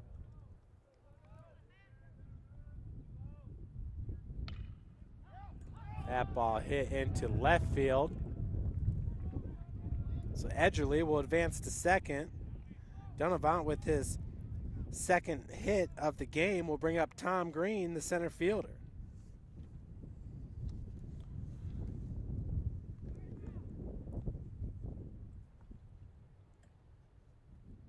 And we got a pinch runner coming in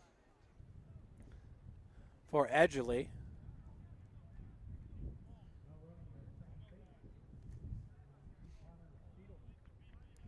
Connor Beetleman, Now batting Green. freshman from Greenwood, Indiana, Greenwood High School, 5'10", 175, now at second with a big lead. His first pitch swung on, a hit into center. Yoder's got it. It's going to come up firing to third. That's going to hold Beetleman at second base. So a nice play there by the center fielder, David Yoder, for out number 2. As the runners do not get to advance, that'll bring up Aaron Smith, the first baseman. Smith's 0 for 2 with a fly out to right and a fly out to the first baseman, Miguel Tucker.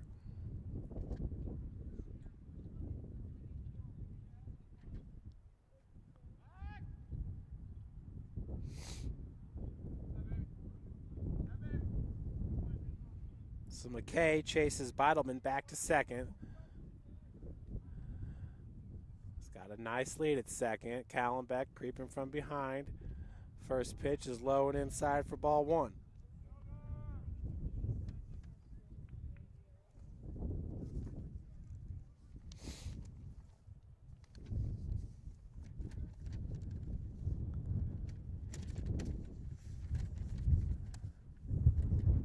Swing and a miss. This count's evened up at 1 apiece.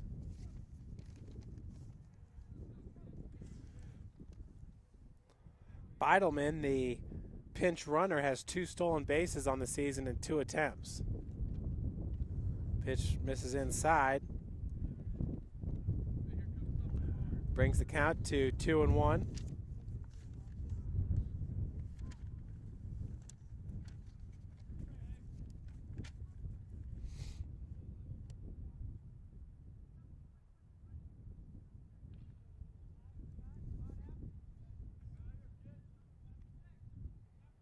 Count now 2-2 to Smith after he fouls that pitch off. Cougars up 5-0 here in the top of the 6th.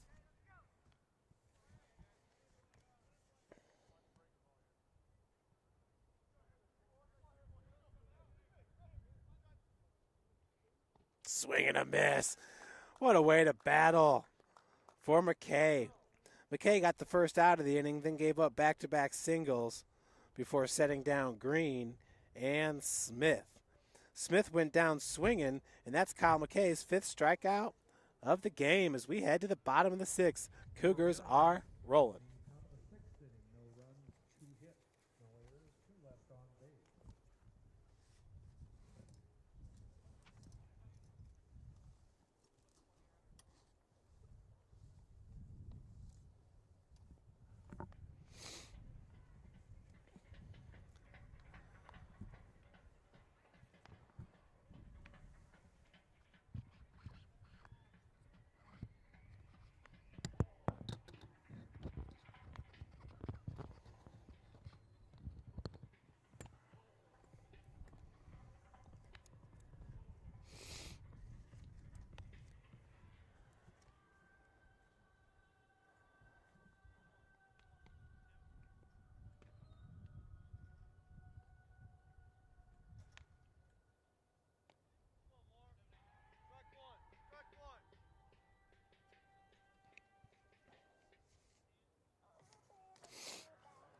On the mound, it's number 15, Austin Moore, Bottom of sixth inning for your Cougars. who entered last inning back in the 5th.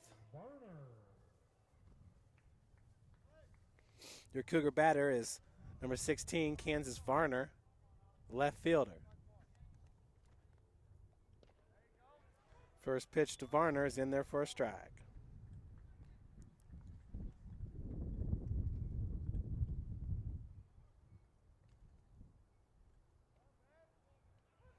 Another curveball in there for strike number 2.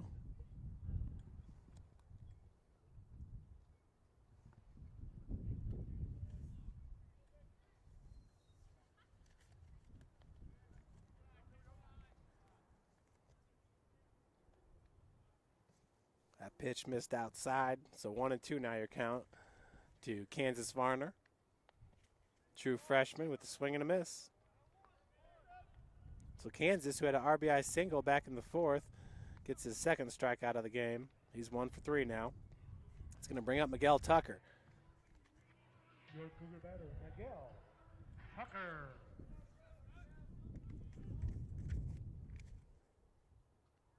Tucker swings at the first pitch, fouls it out of play.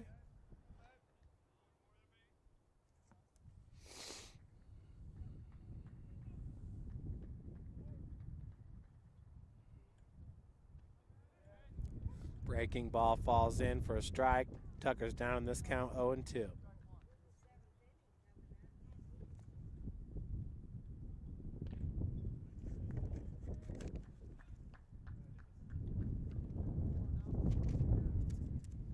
One and two now the count to Tucker. Swing and a miss for out number 2. So Austin Moore here with back-to-back strikeouts in the bottom of the 6th. That's going to bring up DJ Manning. Manning reached on an E6 back in the 4th and on an E4 back in the 3rd. 0 for 2 in this game. First pitch, strike to Manning.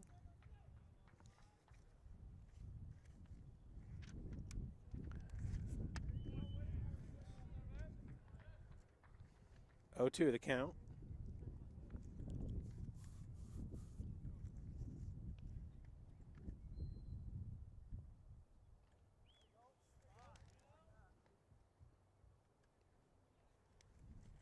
Manning checked that ball low and outside. 1-2 now the count with 2 outs. Swing and a miss. So Austin Moore picks up his 4th strikeout of the game. 3 in a row in that inning. For St. Francis in the bottom of sixth inning, no runs, no hits, no errors, nobody left on base. At the end of 6, St. Francis 5, Marian 0 in game 1.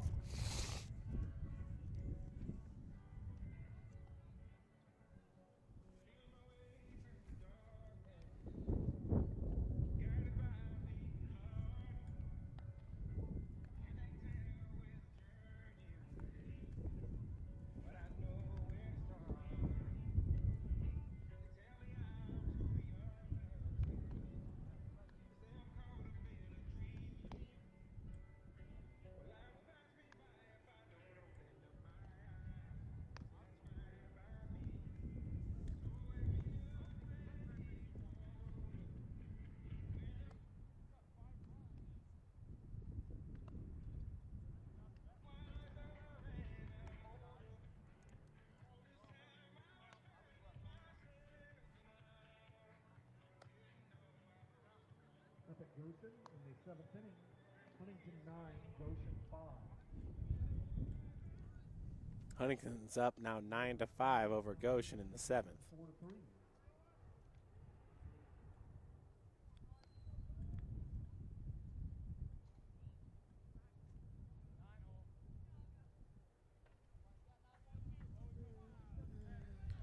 Your batter is Bryce Legel, the second baseman, the number 9 batter.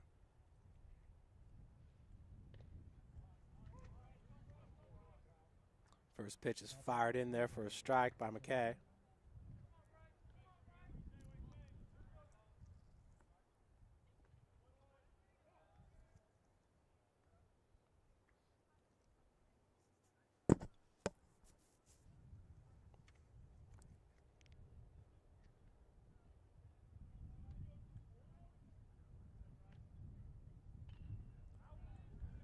Jake Stover up in the bullpen for St. Francis. Jake got the start against Taylor in game number 1 this past Saturday.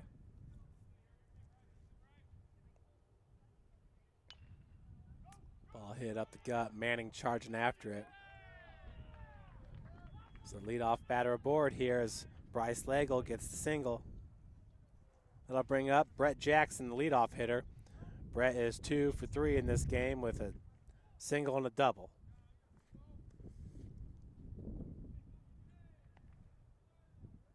Now batting Jackson.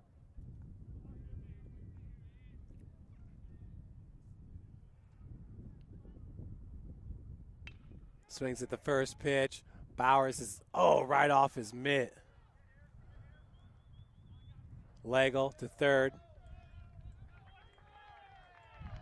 So Brett Jackson reaches second there on the E9. Tough ball because it was hit sharply, but right off Bowers' mitt. He did have to jump to go after it. We do have a pinch runners. Nope, Brett Jackson will stay in. Your batter now is Taylor Gibson. Gibson, who's 1 for 3, Now batting Gibson. had a single back in the 5th.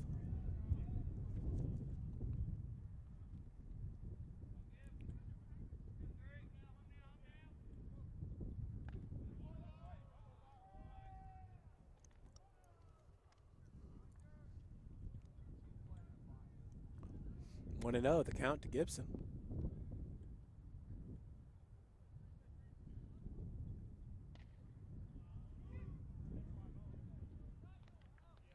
One and 1 now your count.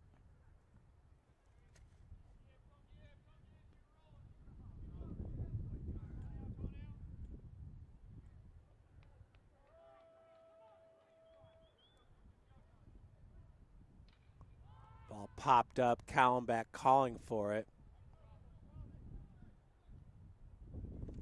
He's got it for out number 1.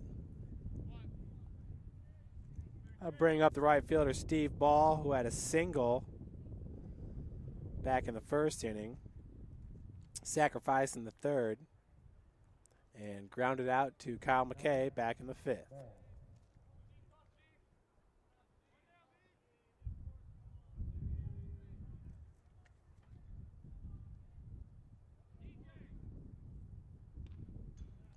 First pitch is fouled off.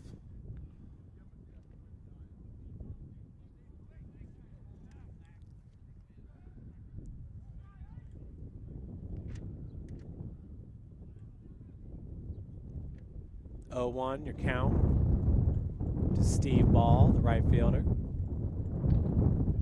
Ball hit to Callenbach, comes up firing for out number 2. So sacrifice scores Bryce Legel from 3rd, advances Jackson to 3rd.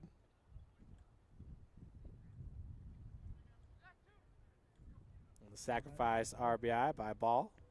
That'll bring up Alex Arthur.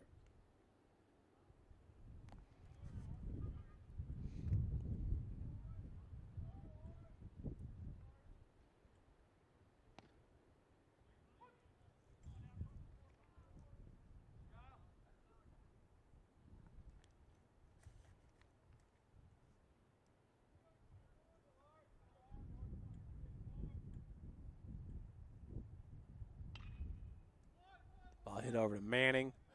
Nice looking play there by the second baseman. That'll do it as the Cougars win it here 5-1 in game number 1 against the Knights. Game number 2 will start in about 25 minutes. Stick around, folks. We might have some post-game interviews for you.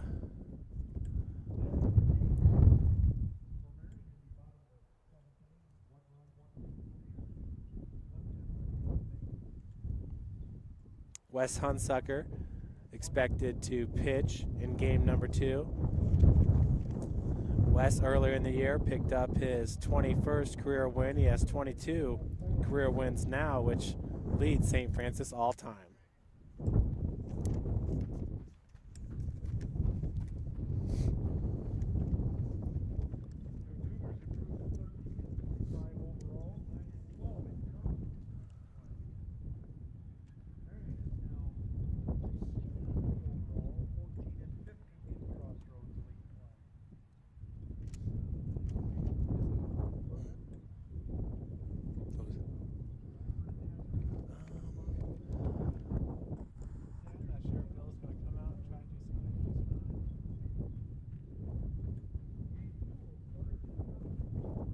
luck, Wes. Thanks, Coach. Yeah, good luck. Stay warm. It's crazy how it feels good out here, but it's not warm. At least not hot out. It's the sun. It feels so good. It does feel good too. So essentially it's running like this.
Welcome back, everybody, to game number 2 of our doubleheader between the Marian Knights and your University of St. Francis Cougars. St. Francis winning game number 1, 5-1.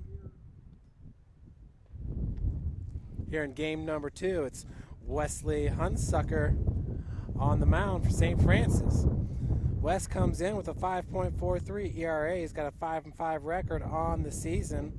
He has started 9 games and has appeared in 11, 5 complete games, 2 shutouts for Wesley in 58 innings pitched. He has given up 68 hits, 35 earned runs.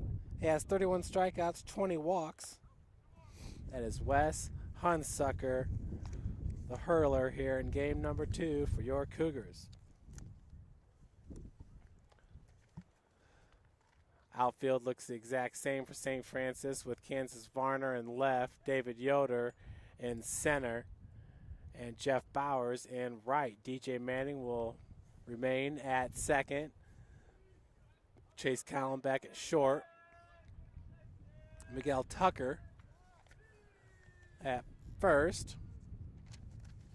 And your third baseman is Zach Van Landingham.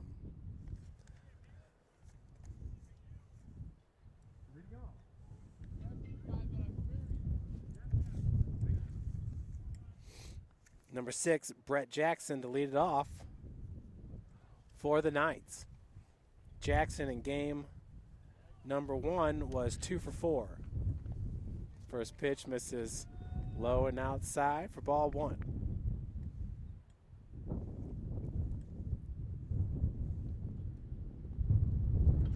Second pitch is fouled out of play. Evens the count up at 1. Jackson, who played left field in game number 1.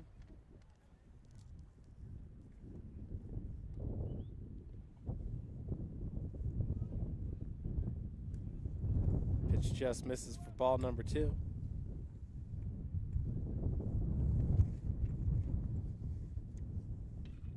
That ball hit right at Tucker, who's going to take it himself for out number 1.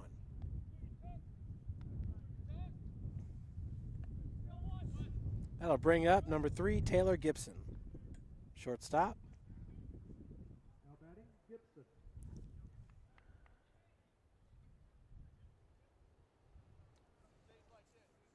Got 1 out. Gibson was 1 for 4 with a single in the 5th inning in game number 1. First pitch is a strike to Gibson.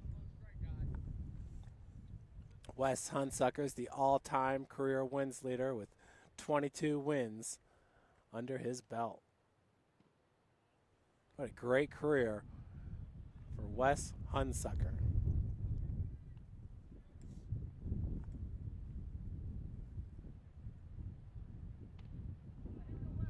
That pitch misses low and outside. 2-1 your count.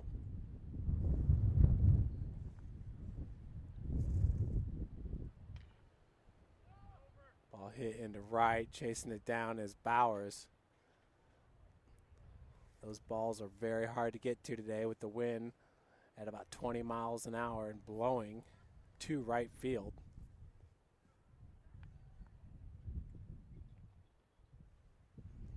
You hit a ball down the right field line, the wind is going to push it more foul and to the ground.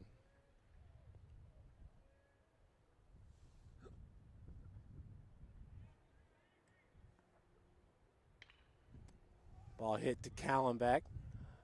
Comes up firing for out number 2.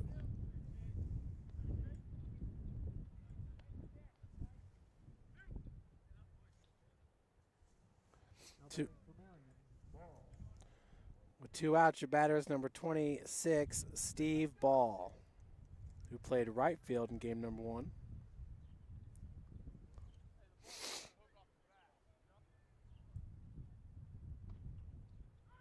First pitch is a strike on the outside corner of the ball.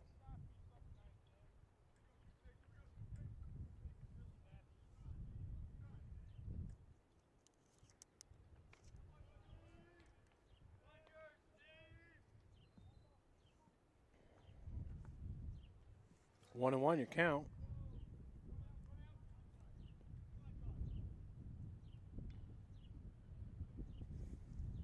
Ball was able to foul off the curveball. On deck, it's number 24, Alex Arthur.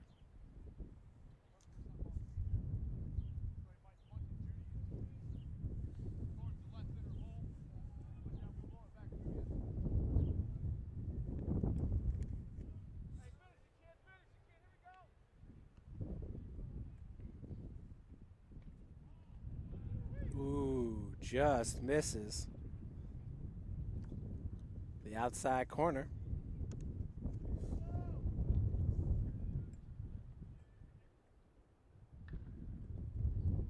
Fouled off. Count will remain at 2-2. Wes Hunsucker, a senior. Wes is from Sydney, Ohio, went to Anna High School, a 6'2", 190-pound senior. Wes also a pitcher on the baseball team, or excuse me, a quarterback on the football team. He obviously is a pitcher as well. He's got back-to-back wins.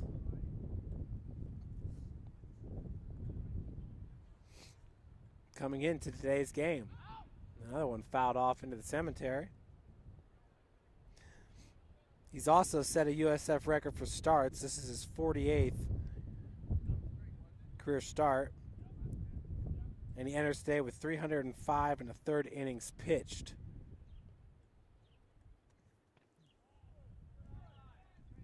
Ooh, that pitch just misses, so we got a full count now to ball.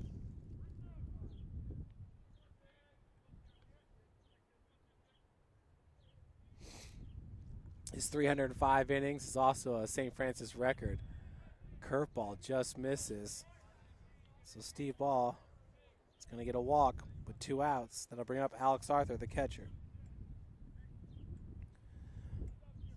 Wes is number 2 on the USF career strikeouts list with 182, passing Chase Gaff.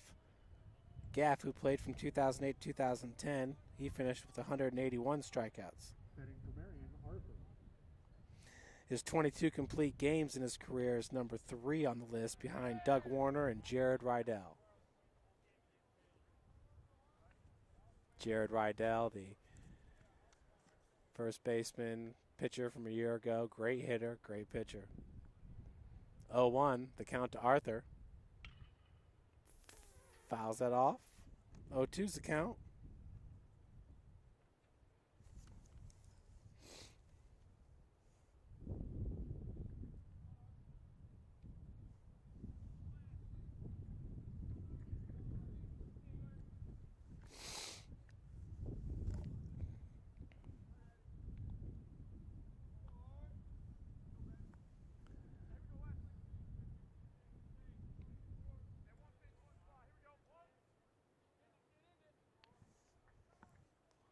Wes up in this count, 0-2. Ooh, just misses. Sure if that's a slider right there.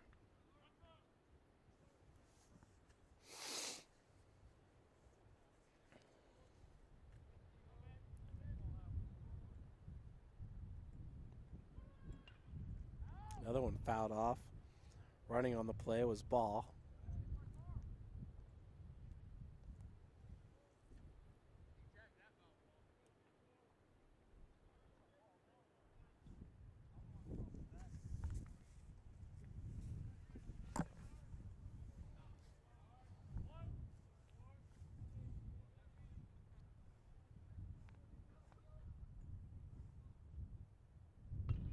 Another breaking ball. Fouled off into the Marian dugout.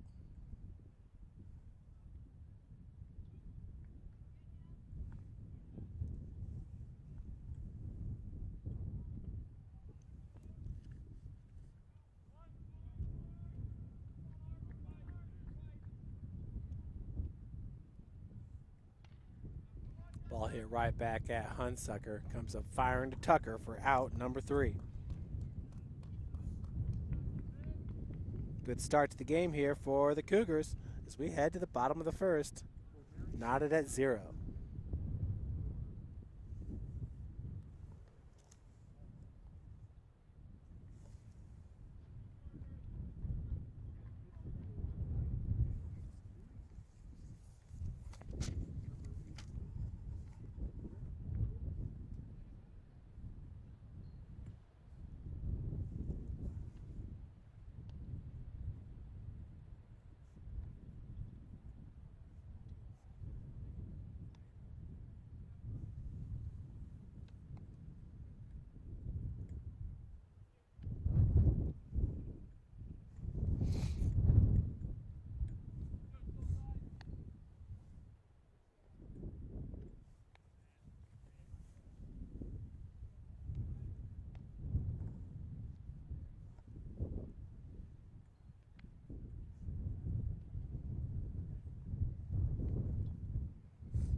Cougars will lead it off with David Yoder, Chase Collenbeck, and Zach Van Landingham. On the mound for the Knights, it's number 18, Brett Schulthius. Schulthius with a 6.55 ERA, a 3-2 record in 5 starts. He's got 1 complete game, 1 shutout, and 33 innings pitched. Game 2, number 23, center fielder David Yoder. Schulthius with 15 strikeouts, 14 walks on the season. First pitch to Yoder is a ball.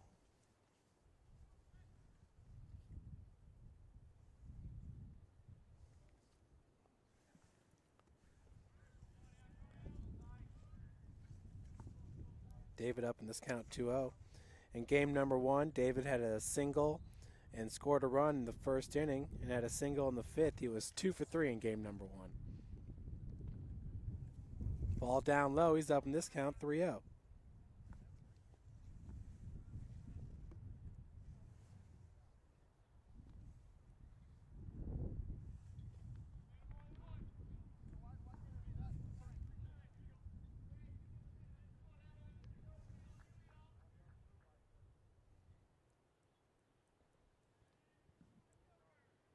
So David's going to draw the walk.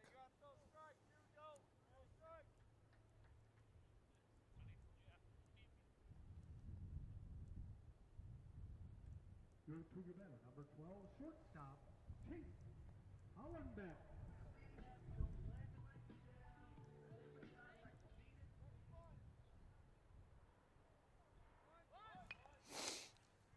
First pitch to Collenbeck.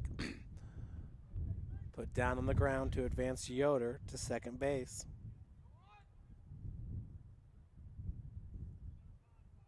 That's out number 1. That is going to bring up Zach Van Landingham. Zach had a great first game with a sacrifice RBI, an RBI single, and a run scored. Zach was 1 for 1 in game number 1. Van Landingham, who leads the Cougars in batting nearly 400 on the season, had a home run this past Saturday, the first of his career here at St. Francis. Down in this count, 0-1.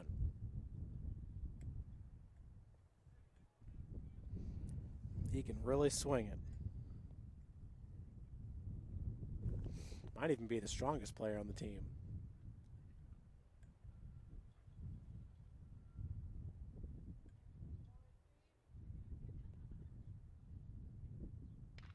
That ball drilled into right field.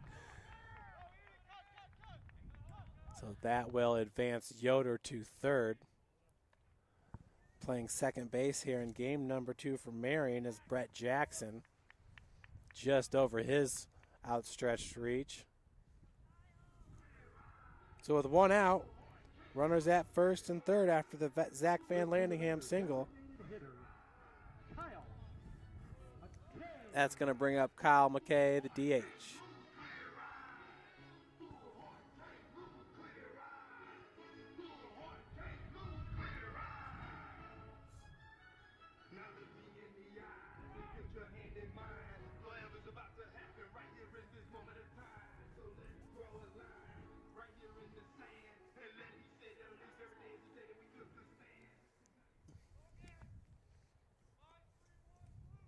Kyle, who is the winning pitcher in game number 1, only gave up that 1 run, and that was in the top of the 7th inning. Kyle's record on the mound now is 4-5. Bunts that first pitch. That will advance Van Landingham to second. Yoder could not score from third. Good job by the pitcher, Schultheus, checking Yoder back to third and still getting McKay out at first. Your batter now is number 1, Jeff Bowers.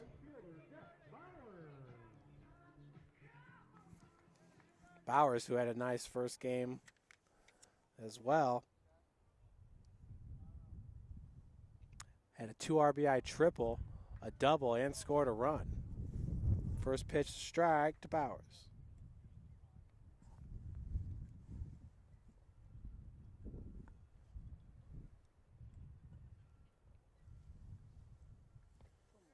Ooh, off-speed pitch falls in there for strike number 2.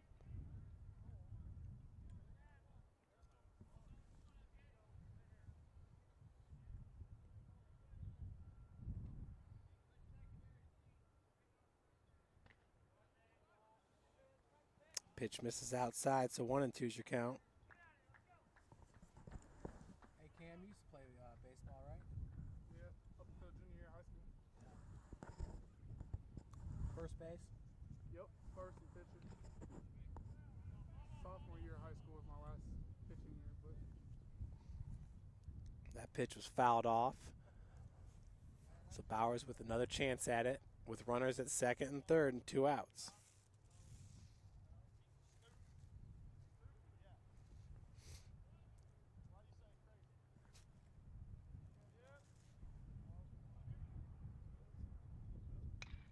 Ball hit right up the gut. That's going to score Yoder. Van Landingham is going to be held at third.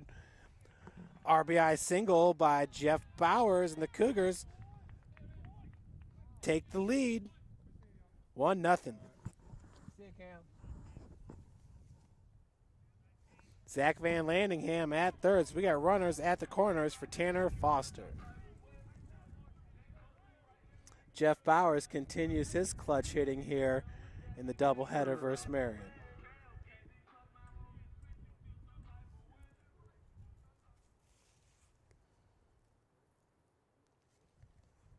Foster, the catcher. First pitch, low in the zone for strike 1.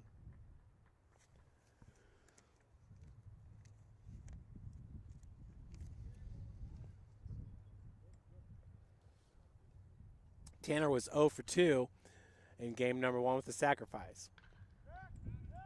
Turns on that one and just drills it. Foul.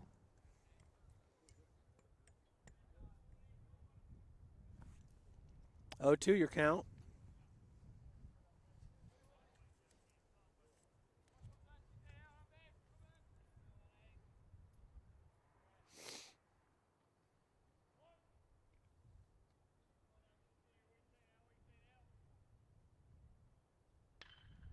Drilled. Shortstop cannot handle it. That's going to score Van Landingham. Nice attempt by by Taylor Gibson, the shortstop, but it was just hit too hard. Van Landingham comes home to score on the RBI single by Tanner Foster. Taylor Brown now to pinch hit for Tanner Foster. Jeff Bowers does advance to second. As the Cougars take the 2-0 lead. Kansas Varner, the left fielder, now at the plate, swings at the first pitch. It gets over Jackson's head. Bowers coming home to score. Taylor Brown's going to take third. And sliding in safely at second is Kansas Varner with the RBI double. Taylor Brown now at third. Cougars up 3-0. See Taylor Brown, who is an All-American safety for the football team.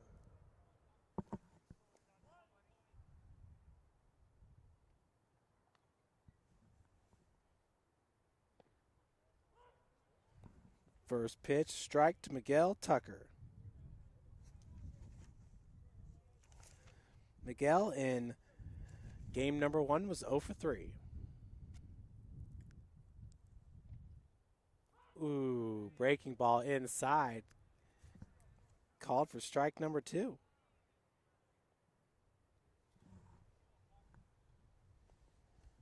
DJ Manning, the second baseman, on deck. Just a bit outside. 1-2 is your count.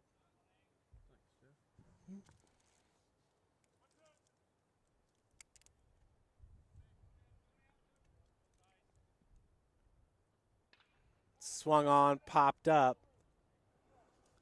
Left fielder camping underneath it for out number 3. Cougars getting it done in the bottom of the first, putting up 3 runs on the board. Making that play in left field was number 2, Connor Beidelman. 3 runs, 4 hits, no errors, 2 left on base. 3 runs on 4 hits, 0 errors, and 2 left on base. We head to the top of the second.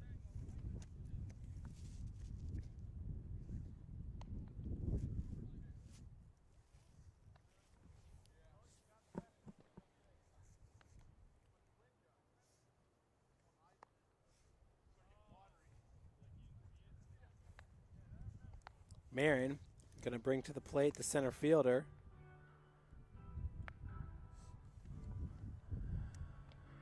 Did not get the starting lineup for Marian, so we'll just wait and see who walks up to the plate. I believe it's going to be number 7, Tom Green, the center fielder. Green batting in the 5th spot, batted in the 7th spot in game number 1. 7, 20, and 33. On deck will be number 20, Matt Donovan.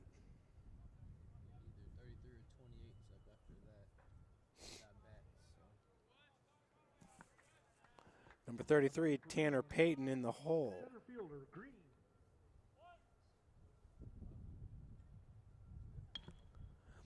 First pitch to Green, fielded by Hunsucker, flipped over to Miguel Tucker for out number 1. 1 pitch, 1 out. See if that trend continues here with number 20, Donovan, coming up to the plate.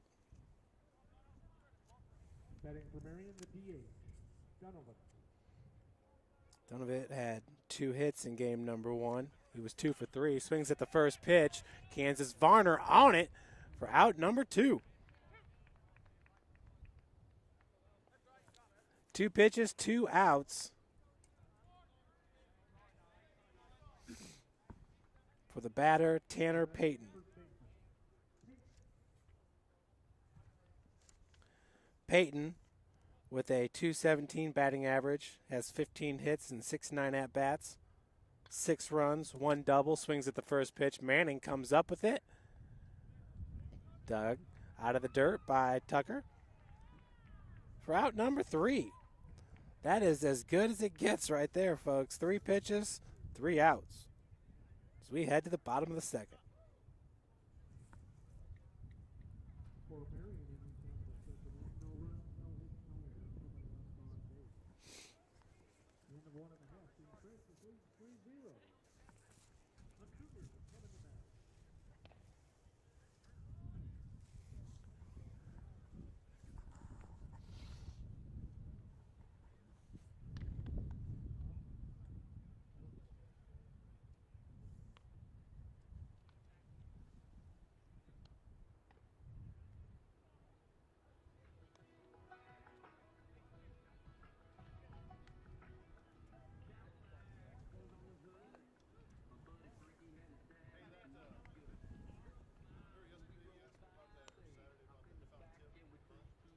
Strikeout, right? I was told today it was F2.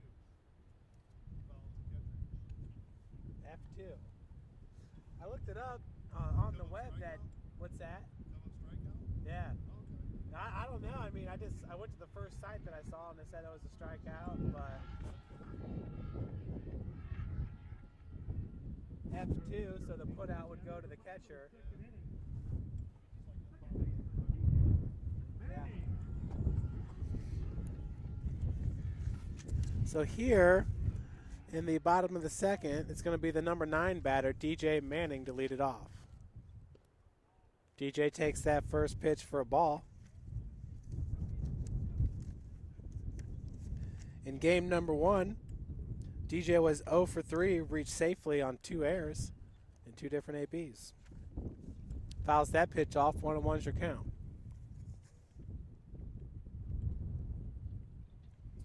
Once again, I'm Jeff Mahoney bringing you today's play-by-play.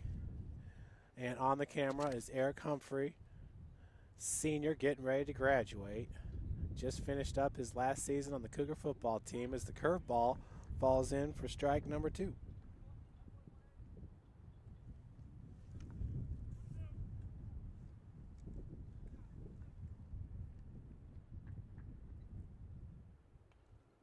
Another one fouled off against backstop.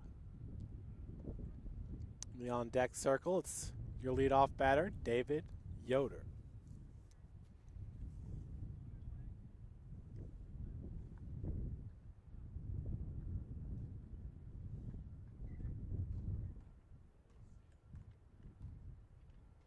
Swing and a miss.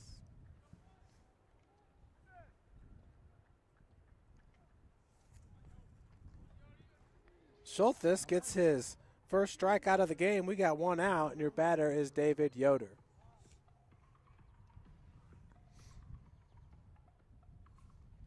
David walked and scored a run back in the first, just an inning ago.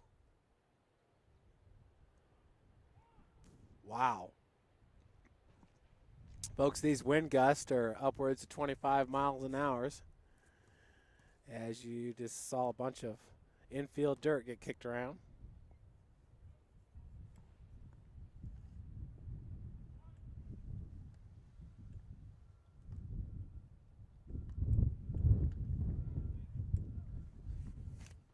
Pitch misses high and outside for ball 1.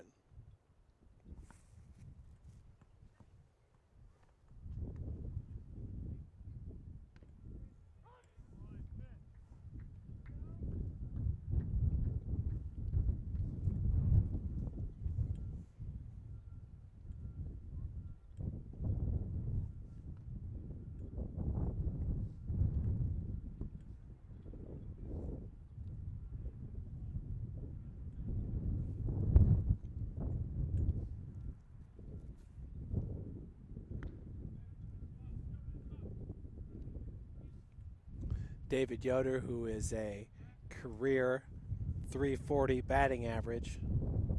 That is a great career batting average for the center fielder. Draws the walk, his second straight walk.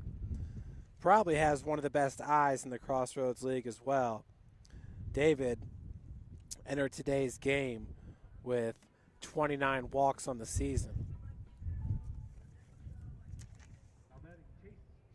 With 2 walks here in game number 2, he now has 31 walks. First pitch to Callenbeck is a strike.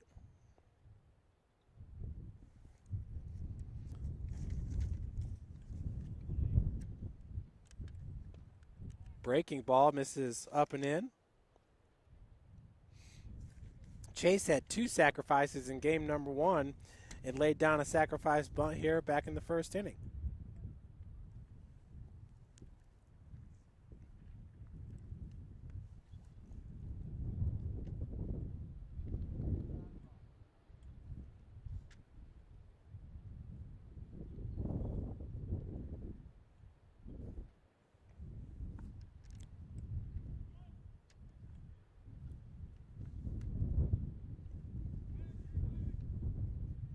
Yoder back at first safely.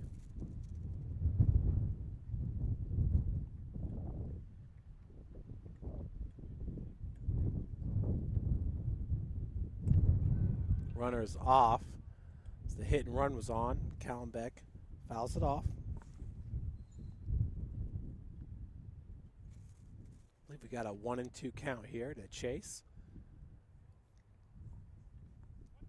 Sophomore shortstop.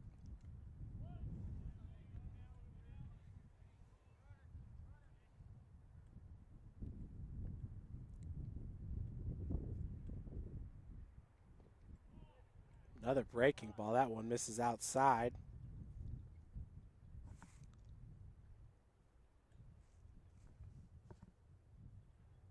Counts evened up at 2. Punched foul.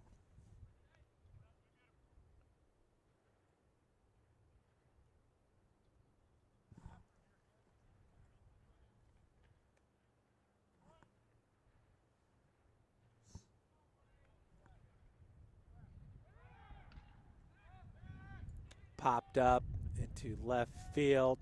Beidelman underneath it for out number 1. Or excuse me, out number 2. That'll bring up number 5, Zach Van Landingham.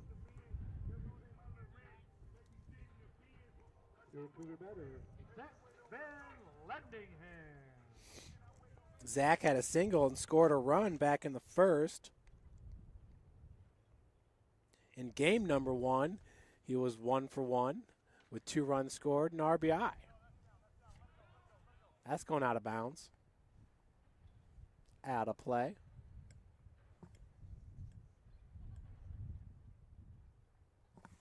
Zach down in this count, 0-1.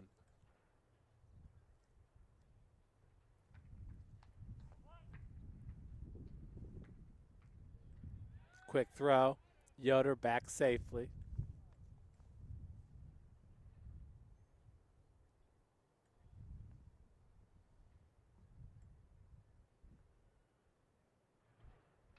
Ball drilled.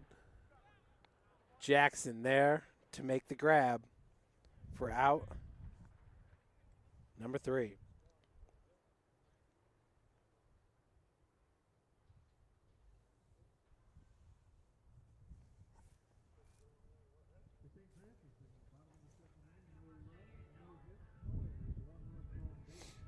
Zero runs, 0 hits, 0 errors, and 1 left on base as we head to the top of the 3rd.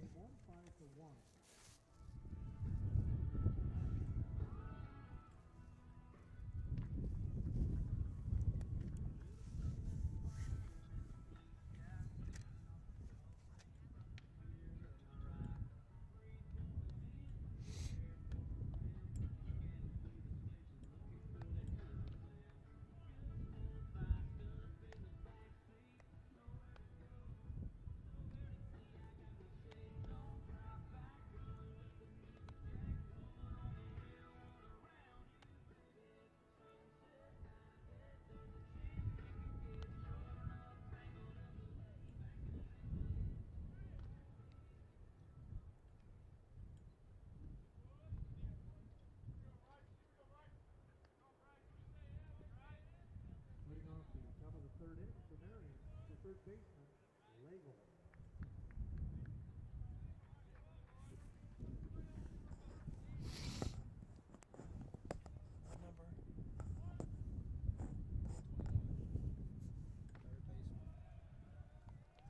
First pitch is a ball to Bryce Legel.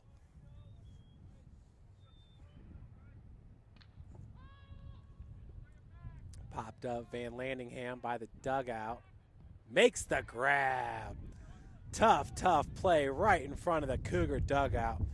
Van Landingham was able to gather himself and haul it down for out number 1.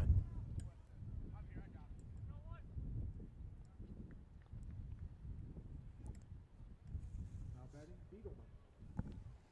That brings to the plate number 2, Connor Beidelman. Swings at the first pitch. Backhanded by Callenbeck. Quick throw. Pulls Tucker off the bag. Great job of backing up first by the catcher, Tanner Foster. That's going to hold Beidelman at first.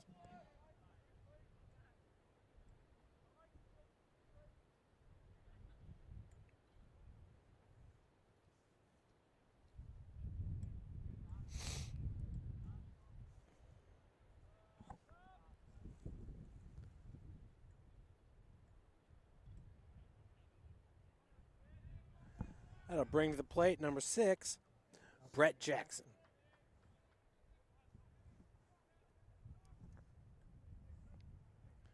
Jackson, who grounded out to the first baseman in his first AB, takes that pitch for a ball.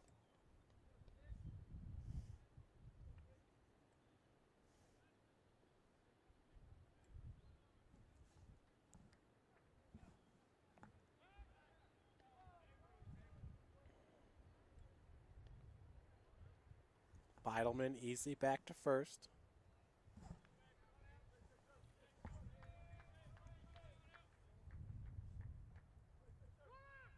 Runners off. Foster, great throw as it gets past Callenbeck. Unreal.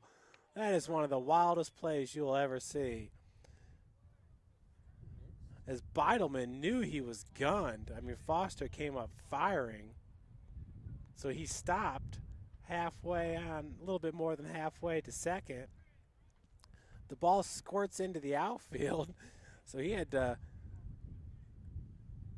start going back towards second again. Yoder fired it in. Beidelman was safe.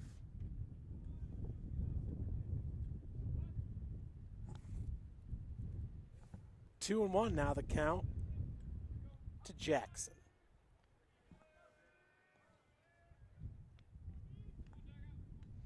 Wes Hunsucker, who's been working a quick game, pitched 3 pitches in the second inning, got 3 outs.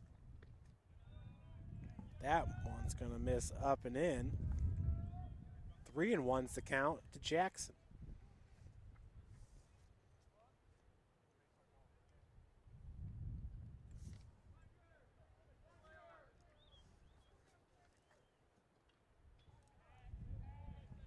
Full count now to Brett Jackson.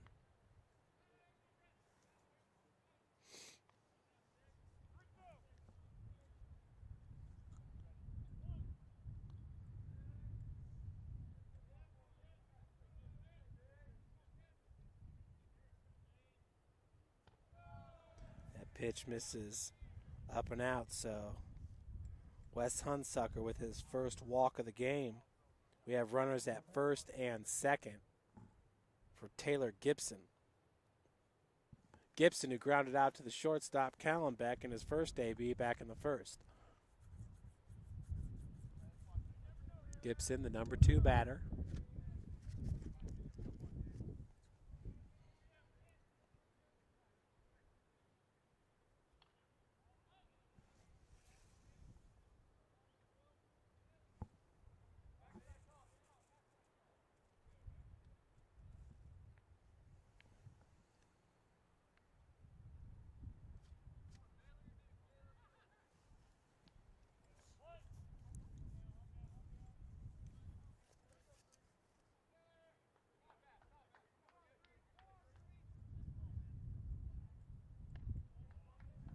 Pitch misses upstairs. 1-1 your count.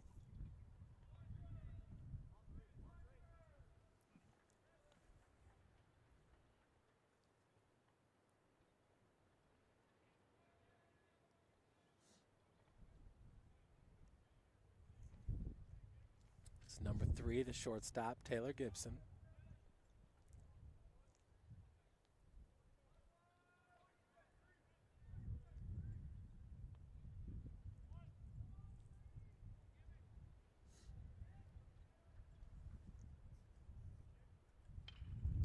hit up the gut. Kallenbeck's got it. Touches second. Fires over to Tucker for the unassisted double play.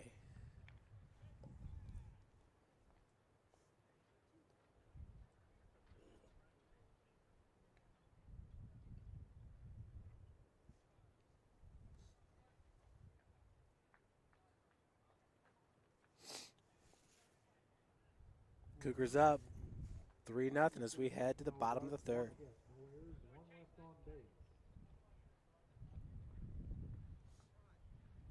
Wes Hunsucker pitching a no-hitter here through 3.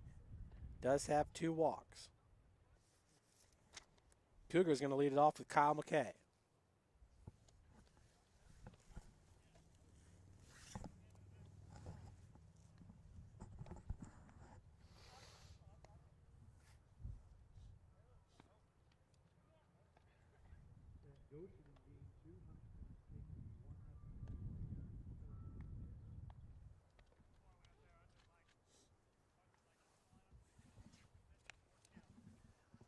That would make the most sense with that 2-strike foul ball, that it just is treated like a pop fly or something.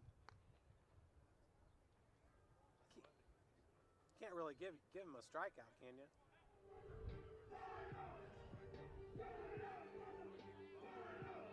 For your Cougars. Yeah, it doesn't happen very often.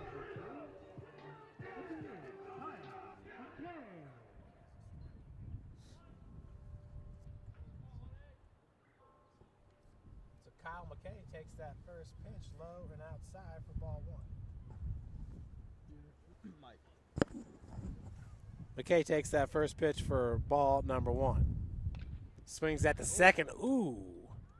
Into the Marian dugout. Off the scorekeeper. Everybody looks to be okay over there, but now Kyle fouls that one off his leg. We got some bruised legs in these last 2 ABs.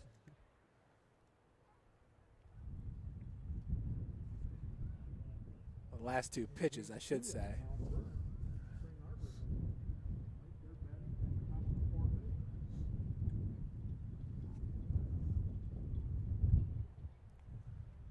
Kyle had a sacrifice back to the pitcher back in the first inning.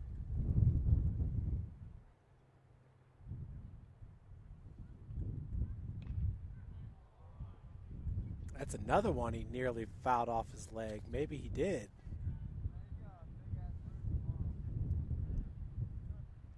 Kyle's got that open stance. And you can see he's in a little bit of pain up there at the plate. Coach Roberts came out to check on him. Kyle said he's all right.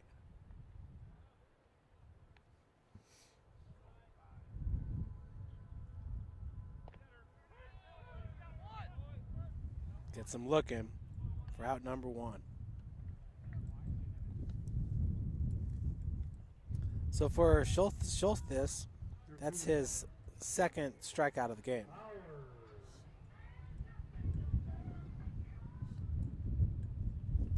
They'll bring up Jeff Bowers.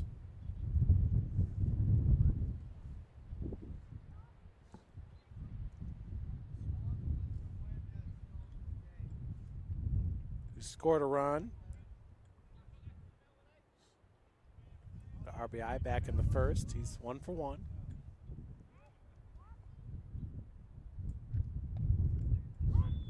Takes that first pitch for a strike.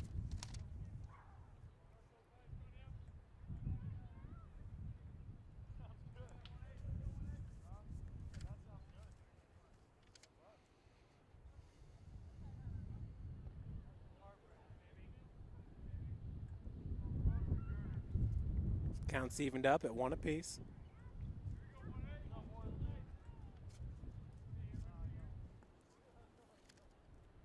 Ooh. Breaking ball. This is upstairs over Bauer's head. 2-1 the count.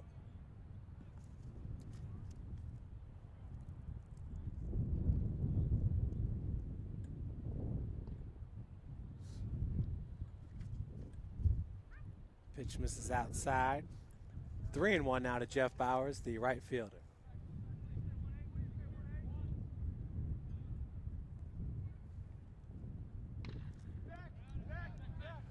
Hit deep to right.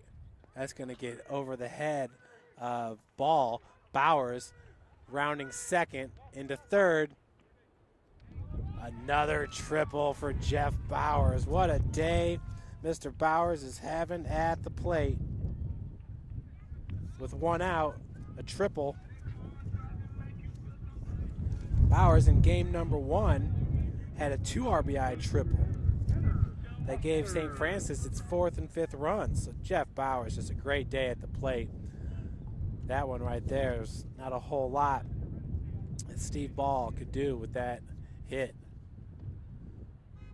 First pitch to Foster. Ball number 1.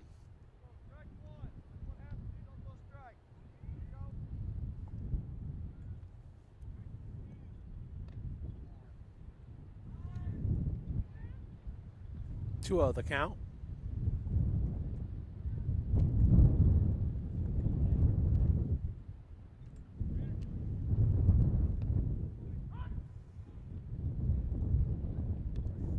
Two and one to the catcher Tanner Foster, who had an RBI single back in the first.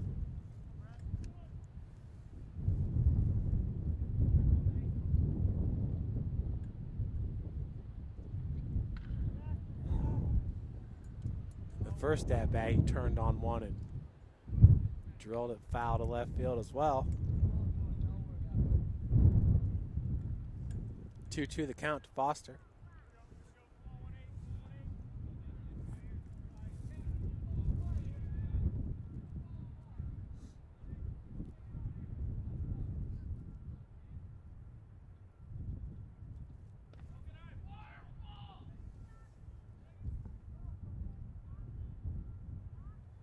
Full count now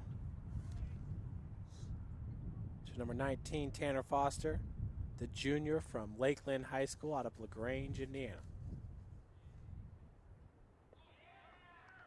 Ball in the dirt, so Foster is going to take first. Runners at first and third with one out. For Kansas, Varner, who had an RBI double back in the first.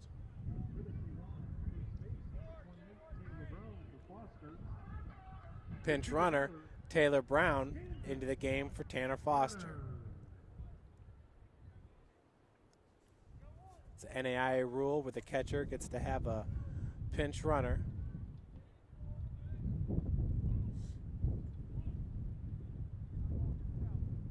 To help speed the game up. Varner pulls the bunt attempt back for ball 1.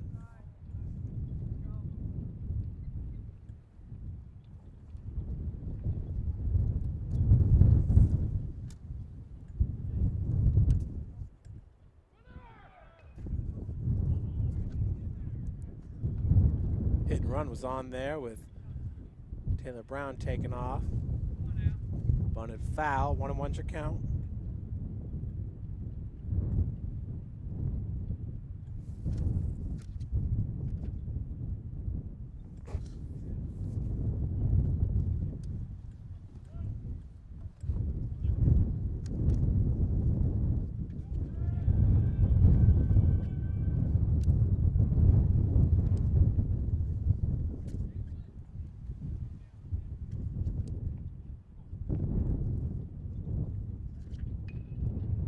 That bunt did get laid down. Schultes flips it over to Tanner Payton for out number 2. Run does come home to score, though, on the sacrifice bunt. Bowers giving St. Francis run number 4. Taylor Brown advances to second on the sacrifice bunt by Kansas Varner. Your Cougar batter, Miguel Tucker. That'll bring up Miguel Tucker, who flew out to left field in his first at-bat.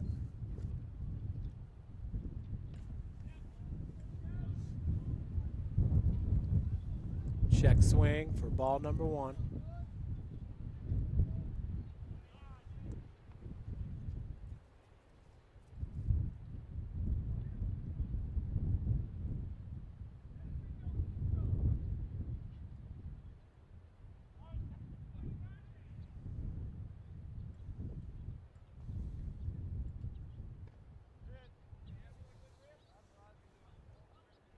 Big cut at it. 1-1 Snyder count.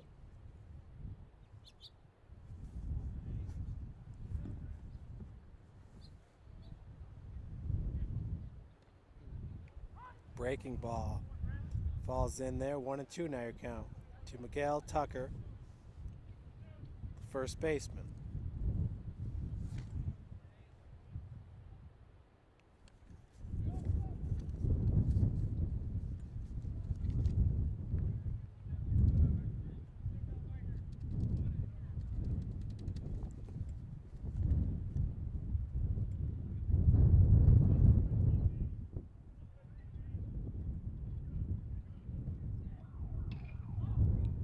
Hit into left once again.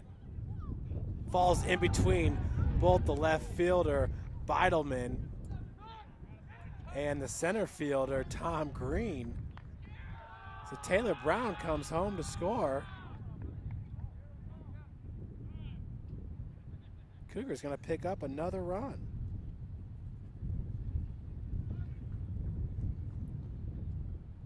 That ball placed right in between the left and center fielder. Call that one an RBI. Double for Miguel Tucker. I don't know if that was just miscommunication there or. St. Francis now up 5-0. We'll bring up DJ Manning, who struck out back in the second. We'll see after this half of the inning what the official book says on that hit. 1-0 is your count.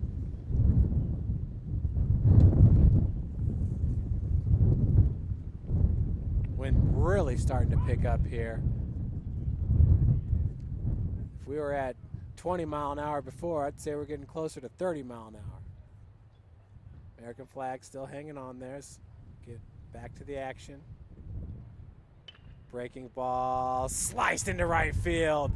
Tucker is going to hold up at third. So DJ Manning with a 2-out single advances Tucker to third. That'll bring up David Yoder with some ducks on the pond.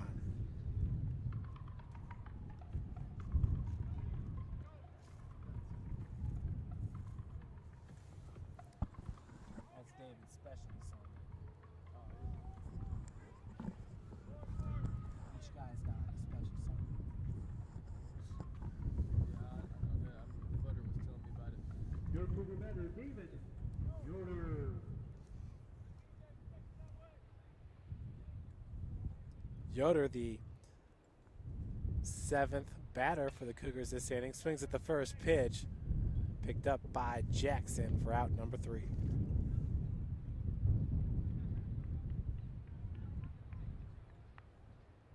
Cougars put up 2 more runs, lead it 5-0 heading to the top of the 4th.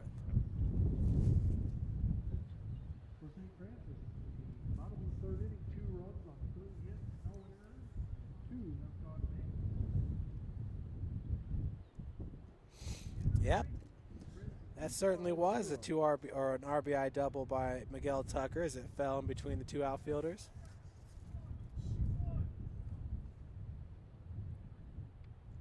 Cougars with 3 hits, 2 runs, 0 errors, 2 left on base.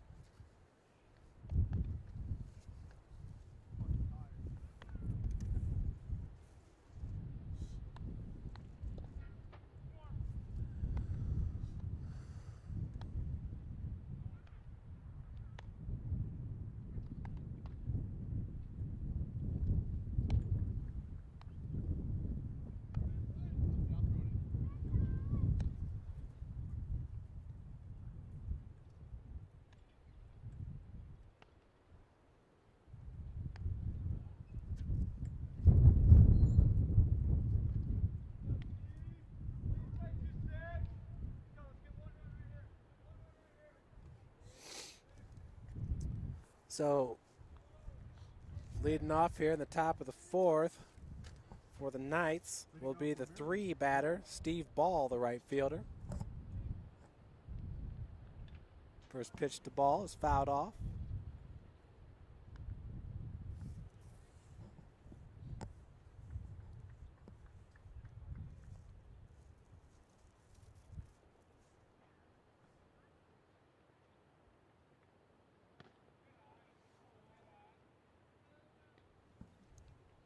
1-1 the count to ball.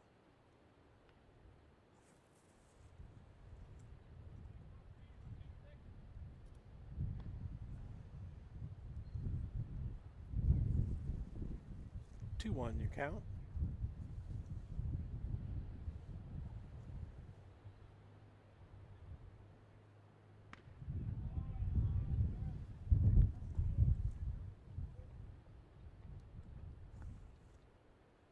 Three and one now the count to ball. Just misses upstairs. So Hunsucker with his third walk of the game. That'll bring up Alex Arthur, who grounded out to Wesley back in the first inning.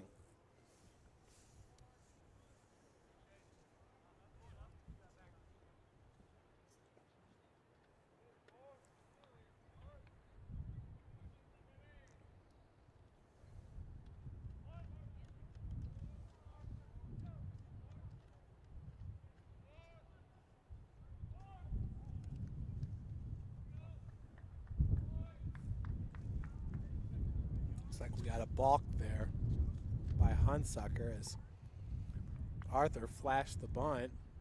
Van Landingham came home to charge. Kind of missed that one. We're at second. Arthur swings at it, pops it up. And Manning from second base makes the grab in the bullpen. Ball is going to remain at second. Heck of a play there by DJ Manning. It's hard to believe he even got there that quickly from his second base position. He was gone, lightning quick. One out. Tom Green, now the batter.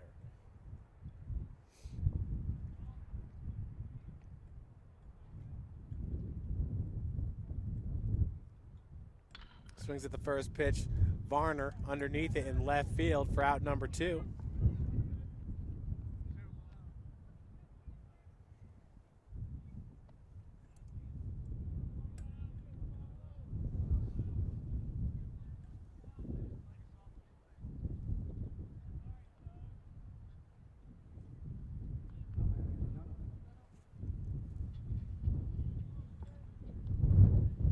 Matt Donovan, now number 20. The DH is your batter.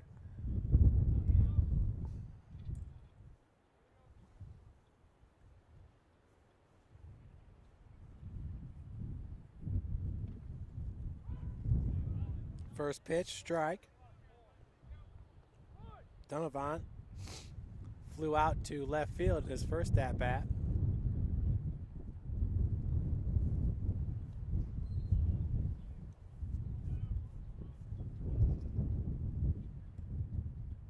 Breaking ball, chopped over to Callenbeck's going to have to come up firing.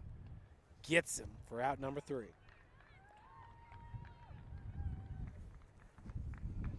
So Hunsucker still with a no-hitter going through 4.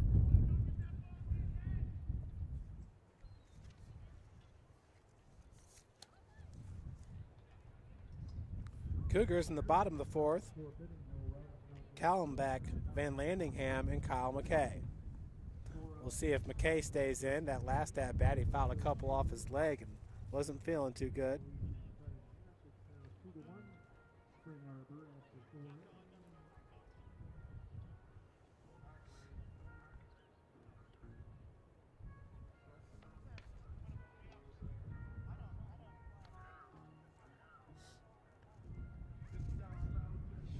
Huntington did beat Goshen in that game number 1, 10-5.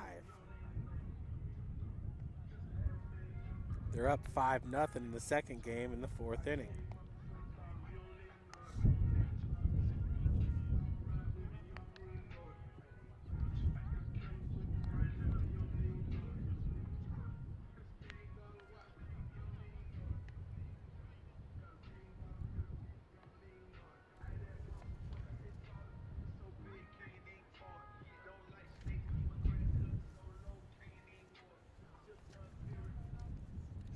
Chase Callenbeck, this is his 3rd at-bat in this game, had a sacrifice back in the 1st and flew out to left field in the 2nd.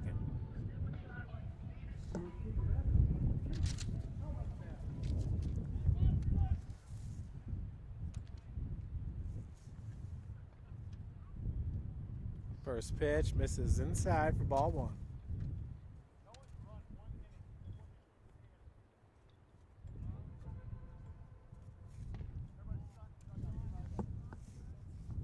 inning. 2-0 is your count.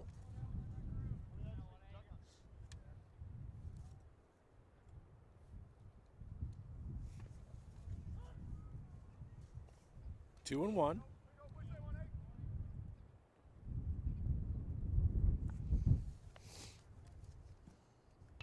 Callenbach hits it up the gut. Gibson comes up firing. Route number one. It'll bring up number 5, Zach Van Landingham. Flew out to second base back in the second. Had a single and scored a run back in the first.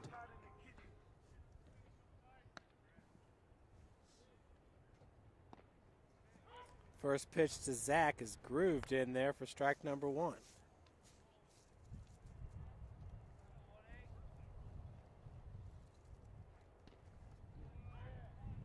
Zach now down in the count, 0-2.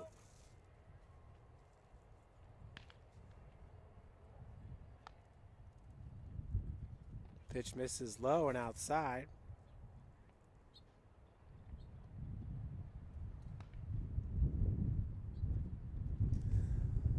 Entering today, Zach with the 7th best batting average in the Crossroads League. Waits on it. Making the grab there was Tom Green for out number 2. Bring up Kyle McKay, the DH.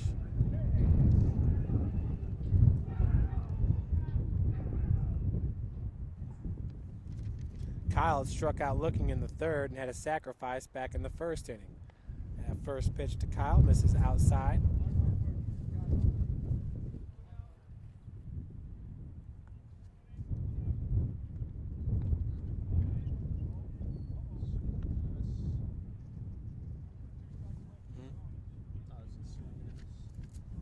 Swing and a miss. Counts evened up at 1. Make it 2-1.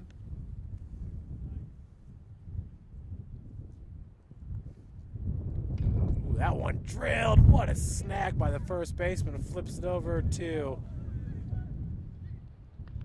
Schulthus for out number 3. But a great looking play by the first baseman, Tanner Payton, as he dove to his right. McKay really got a hold of that ball. As we head to the top of the 5th, the Cougars still up 5-0.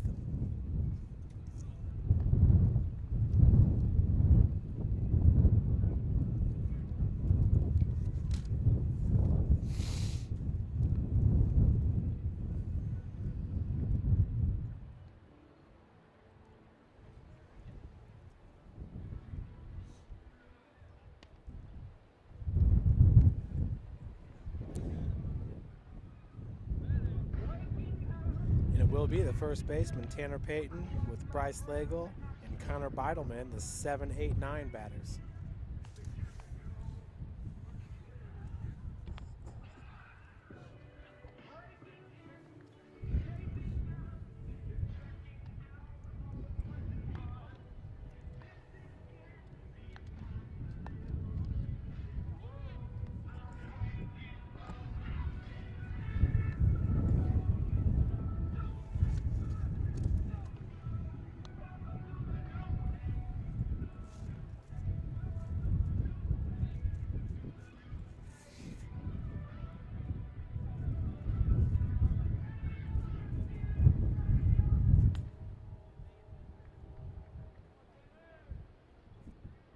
Leading off for Marian, that's the 5th, Payton.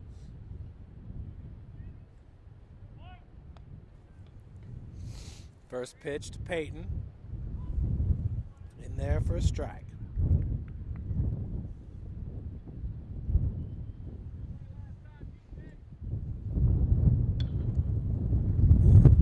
Fouled right off the umpire, I do believe.